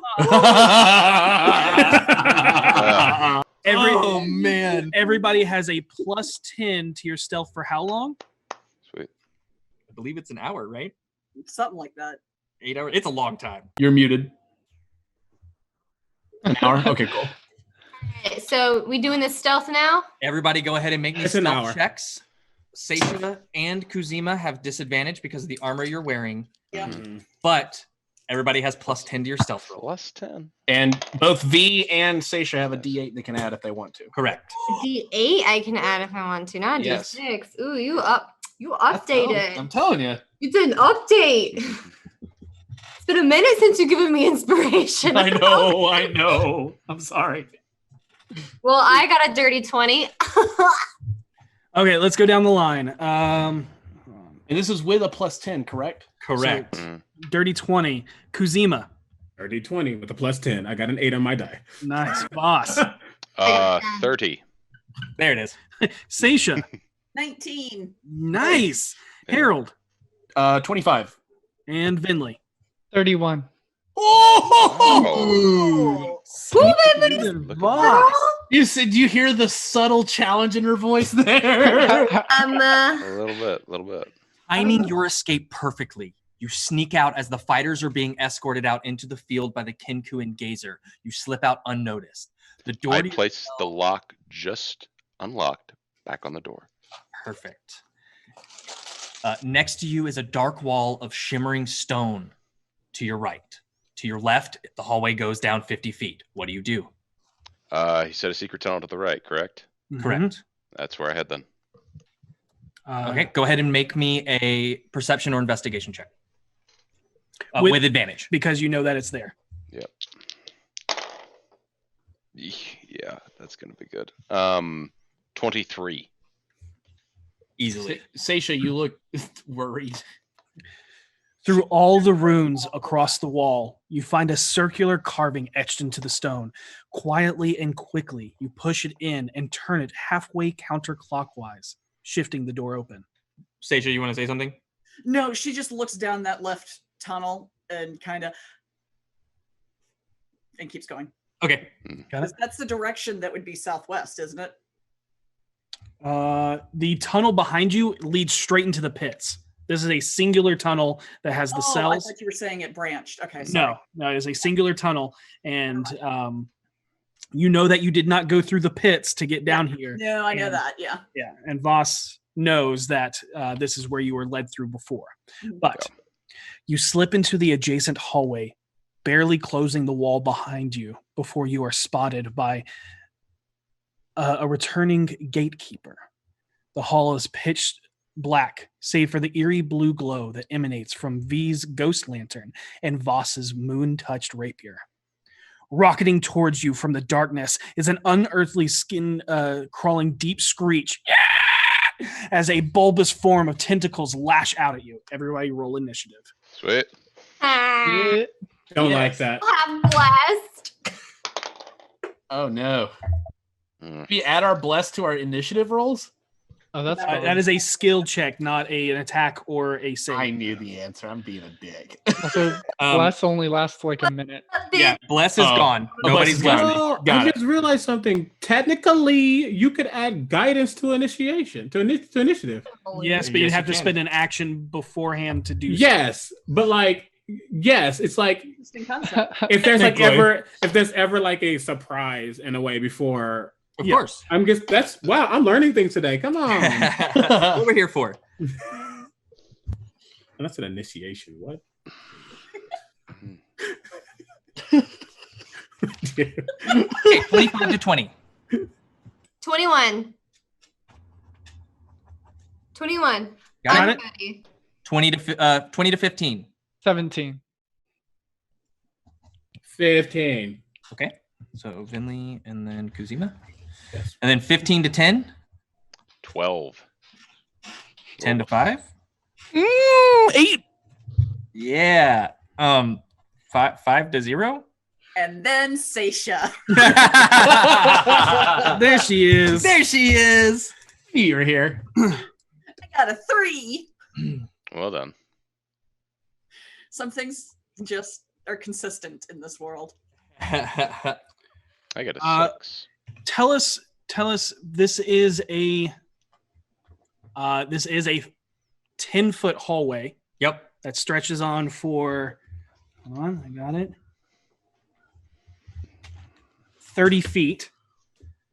So very much like your cell. Right. What is your order? I would have come in first. I Yep. opened the door. Voss went first. Who was right next, right behind Voss? I would probably say Vinley was second. Okay. So Vinley.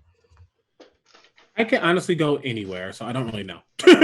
I something tells me I'm like confused and just going behind, but I could have went. Okay, just, that's fine. We'll put you near the end. So we'll say Seisha, V, and then Harold and taking up Kuzeyma the up the rear. I'm taking up the rear. Okay, Seisha's up that's the rear. fine. I'll be. Then actually, let me get behind. Who's behind Vinley? A V I have behind Vinley. Let me get behind V and in front of Harold, just in case the three in front need some fire for their health. I love it. Okay, sounds good. That sweet fire loving. Okay, take it. Like this. Vinley, as you are standing next to Voss, does a 21 hit you? Shield plus mage armor. It does hit me even with a shield. Damn. So I'm Long not it doesn't. going to cast. Not for long, it doesn't. Oh shit! I'm gonna shit talk it. Oh, Oh. wow. Okay. Yeah. Cutting words. Harold. Screech louder. Yeah, that's exactly it. Harold just like it comes out, and Harold just like back at it. Just trying the one thing a Grell would never expect someone to do. And an almost perfect imitation making fun of it. It comes up short. Go ahead and roll your D8 cutting words. 6, So -6. So 15. 15. I don't even need the shield. Wow. Wow. As this thing rockets out from the shadows, you see these writhing tendrils just come up straight towards your face as it then hears the shriek and you see it back away. You don't see any ears on it, but it seems sensitive to this noise as its tendrils recoil as it then reaches for and tries to bite Voss. I got no screeches for you, buddy. I'm sorry. That's fine. That's fine. I got more HP than she does. A That's 17 to hit you, Voss? 17 hits. Okay. Plus I got uncanny dodge, so That's fair. That's fair. yeah. As this thing screeches back in horror, it then clamps down on your shoulder as its beak pierces in, doing 7 points of piercing damage. I will uncanny dodge that. Okay, fair. V, at its tight quarters, but it is your turn. You're standing just behind Vinley. Voss is in front of you. You can kind of squeeze to get around Vinley, but it is going to oppose it. It's going to give you disadvantage on your attack because you're sharing a square, basically. But that's the only way that you could possibly hit it without throwing. Then you could reckless and it wouldn't matter. Yep. Oh, you're muted, I think. Weirdly. It doesn't say you're muted, but I can't hear you. I can't hear you. We can't. Yeah. Oh, sorry. I pressed the button on my mic is finicky when I mute it. Anyways, yeah, I'm going to do that and attack recklessly. So I'm just going to do a little like shimmy to get by. Be like, oh, just going to scoot on by you there. And just let me speed on by. with my big sword. And let's see what happens. So it's only 1d20, right? You're just going to roll one. So. Oh, I see. Okay. Yeah. So one, I hope hits, and the other one pretty much misses. It's going to be a 26 to hit for the first one. That'll hit. What is your... And the other one would be 11. Ooh. 11 just misses. Ooh. Can I use the bless? No, we don't have the bless anymore, sadly. Yeah. It's been a minute. Did you use your bardic inspiration on I stealth? can't use my bardic inspiration? Did You use can. bardic? Yeah, absolutely. Okay, I'm gonna use my bardic inspiration for that second one. And that is now a 18. 18 hits, both hit. Give us that damage. Woo! All right, let's freaking do this. So, all right, so for the first one, we got... I'll be honest, it kind of smells. Stop it. Stop what you're doing. We need to tell the dead, hit that bell. I didn't hear no bell. Hey, bad dad. I didn't hear no bell. 13 points to hit. Total from both hits? Total for the first one. Sorry. Okay. I need Got to it. just No, that's fine. once, you're right. Okay, so that's that one. And then for the other one, we're doing 3, 4, 5, 6, 7 for the other. I should have raged. Remember, you only have a limited amount of those. Yeah, I have 5. Okay. Neat. So I Got have more like- when you leveled. Yeah. Okay. Yeah, your blade comes down. Sorry, not 5, 4. Yeah. That sounds better. Yeah. Your blade comes down, clipping into what this looks like a brain-like sack, but when you slam into it, it seems more sturdy and rigid as it then bounces away. You go to slash, and your blade gets caught up in a couple of the tendrils, and you pull and rip up a couple of them free as you cut into the hanging jellyfish-like tendrils that are spiked and barbed. And as you are, as you pull back to move back away from getting in between Voss and Vinley, as you get back, Voss, directly in front of you, as you see this creature writhing, you watch as the shadows around it itself seems to move as a short sword appears out of nowhere and stabs into the brain. Yep. Okay, I like that. Yes. Yep. That's our buddy. Super cool. I am down for this thing to die. Yes, this thing has to go. First attack. I don't I care. don't mind not being the one who does it. Yeah. Will miss. Okay. With the first attack, it does not expect it as it stabs through the bulbous part of this body. It then turns and screeches towards the shadowed figure in the dark. Vinley, it's your turn. She's just going to look up and pull out her bone wand and say, "We really don't have time for this," and cast Blight. Oh. Okay. Wow. Oh my god. I need a Constitution saving throw. Con save. You ain't messing around. Yeah, no, it fails. That is a 4. Tight. It takes Oh my god. takes 50 points of damage, necrotic damage. Sing the swan song. Okay. It's just You had that this whole time? He's used it once before. Yeah. Yeah. She's just going to reemerge from behind V and No, hold out the you're bone. in front of V. Oh, she's You're just right going. next to Voss, right in front of it. She's just going to hold it up and kind of tap on it to get its attention. And then when it turns around, just out of the bone wand comes these gross, sickly green vines that go straight into its beak and rip it from the inside out. Got it. Yep. And I absorb whatever soul it has. Yes, you Ooh. do. Yeah, you see these. You tap it on the back, it turns, screeches towards you, and as its beak opens, like you said, these tendrils reach out and then just grow and along like veins across the brain that then decay and wither this thing down into a empty, like an empty bag. It then falls down to the ground.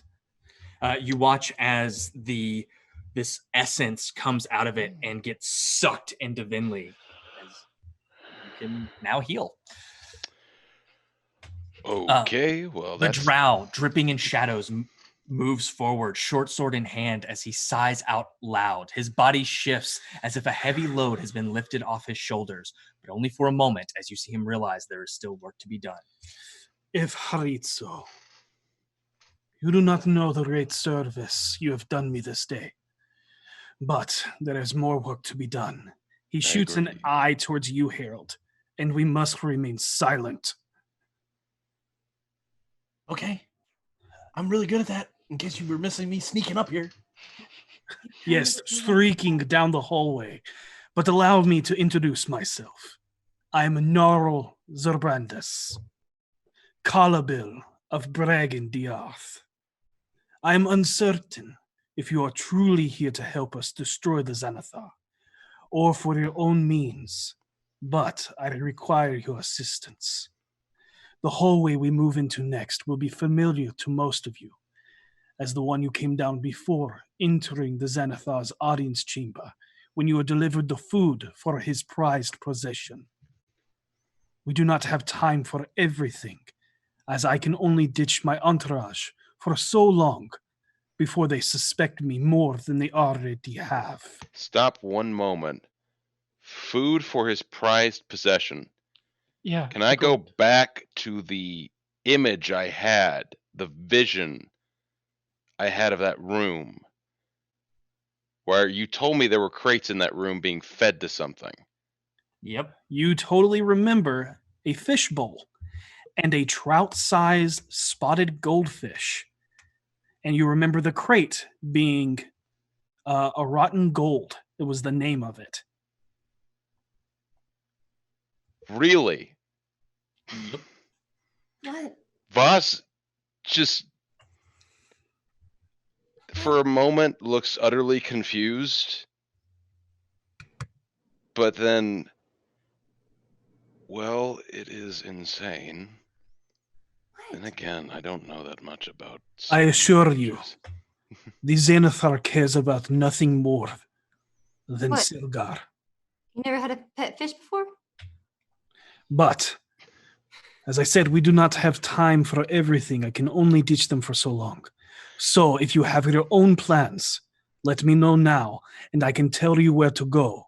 But I need at least 3 of you to help place smoke powder barrels throughout the rooms of this doomed dwelling. Where you're supposed to have a contact. Those that come with me will meet the contact. Harold, that needs to be you then. Yep, I'm going with you. I imagine that team's going to need to be sneakier. Maybe, but Do all Well- these teams need to be sneaky? If we are going to the room with Xanathar's prized possession, I need to be a part of that. Yeah. Okay. Seisha. Kuzeyma, you feel a fire burn inside of you at the mention of this room. You get a feeling that whatever it is you're here for is in that room. Oh, because that was exactly what he was going to say. I look for. Let me first say, I will do what I can to destroy this that you need destroyed. But I need. Let's call it a game piece. Do you know what it may be? I do not know, but if there is anything that the Xanathar holds in any type of high esteem, it will be in the room of his most prized possession. Seisha, you said you could sense the object. I can tell what direction it's in, yes. I can track it down that way.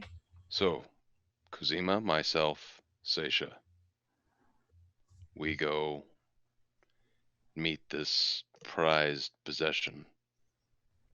The rest deal with the powder barrels. If we split, I suggest the 3 and 3, as you have just said. You will not survive this area alone if anyone finds you. Agreed. Whatever it is you seek will be in Xanathar's chamber, which lies in the room the crazed dwarf Ot Steeltoes dwells. But I warn you, I do not know who or what the Xanathar is. You destroyed what was left of the last one to hold the title, the Beholder, but I am uncertain of what took its place. Our best guess is the creature that toys with creatures' minds like playthings.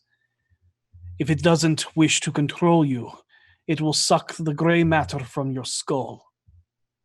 We have wasted enough time. You have chosen among yourselves who will aid me and the others. I pray the Spider Queen watches over your trickery. Let us weave our webs of chaos. And with that, we end tonight's session. No! Oh my god! Wow, that was so good. We will pick up next week with Critical Bard Omega Jones returning for Awesome. Yes. Useful Kuzeyma people. searching a game piece for of a a god. game piece of a god. Interesting. So, and the others making off to help store smoke barrels Yep. throughout the lair of the Xanathar. That's right. It is For said fun. amongst all adventuring parties, never split the party. Well, next week we're going to split the party. We want to remind everyone, if you have not entered, there is 3 giveaways tonight. # Eldritch for your chance to win an Eldritch Foundry miniature, and # Beyond to win a digital copy of the Mythic Odyssey of Theros. There you go. Pre-order copy from D&D Beyond, and our very own Critical Bard is giving away a t-shirt with #Bard. Enter those into the RockPunch ATL Twitch chat. We'll give you a few moments to do so if you have not already done so. Thank you so much, Critical Bard Omega, for being here. It was an absolute blast. Always a pleasure. We know it was a lot of just combat, but next week is when the fun begins. Yes. Oh, it's fine. Oh, I also want it known that Vinley put the husk in her bag. Okay. I mean, you know I love me some Good to know. Oh, of the grill. Mhm. I would have 100% produced a fire and burned the body just to This make sure. sucks. It's in a bag of holding, huh? Oh my Oh, god. you took the entire thing. Yeah. Hey, Omega, why don't we take this time? Why don't to go ahead and tell everybody where they can find you on the social medias, and if you that's a thing. Hi, my name is Omega Jones, also known as the Critical Bard across all social media channels except Twitch, because Twitch doesn't like me, so there's an underscore after the name. I am an actor, performer, all that jazz, lovable bard who's just trying to be a light in this chaotic world. I am the jingle artist for Critter Hug, which is a show with Critical Role. And yeah, that's where you can find me. I do a lot of stuff. You are streaming a lot nowadays. I am streaming a lot, mostly Tales of Symphonia, because that's my jam right now. Yeah. You've also released on DM's Guild a. I did. You're right. See, I'm trying to just downplay myself. Today's the last day of Play It Forward with DM's Guild. I do have a silver selling College of Acapella. If you want to play a bard that is about harmony and the connection of others, it's pretty awesome. You can literally summon spectral duplicates of yourself to sing 3-part harmony with you or with your party if you want. But it's really cool. I dig it. Hopefully you dig it. It's $2.50 right now until tomorrow. And then, so love me. Let me. Yeah, I want my God. So check out that. And we have some winners. Winner of the Eldritch Foundry miniature is Robo Goblin 01. Oh, Hey. Congratulations. Nice. The winner of the Mythic Odyssey of Theros D&D Beyond pre-order is Jut Dooley. Dooley loves the party. And the winner of the Critical Bard t-shirt is Scottish Jeff. Scottish Jeff. Congratulations to all of our winners. Name is Jeff. We will be messaging on your Twitch chat, so look for that. And thank you all so much. Be excellent to each other. And may you always roll with advantage. Good night, everybody. See you next week.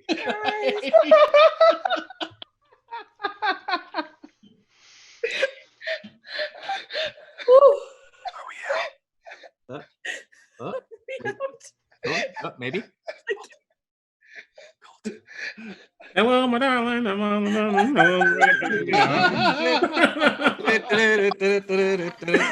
We're playing it off music. Waiting on Colton to send us off.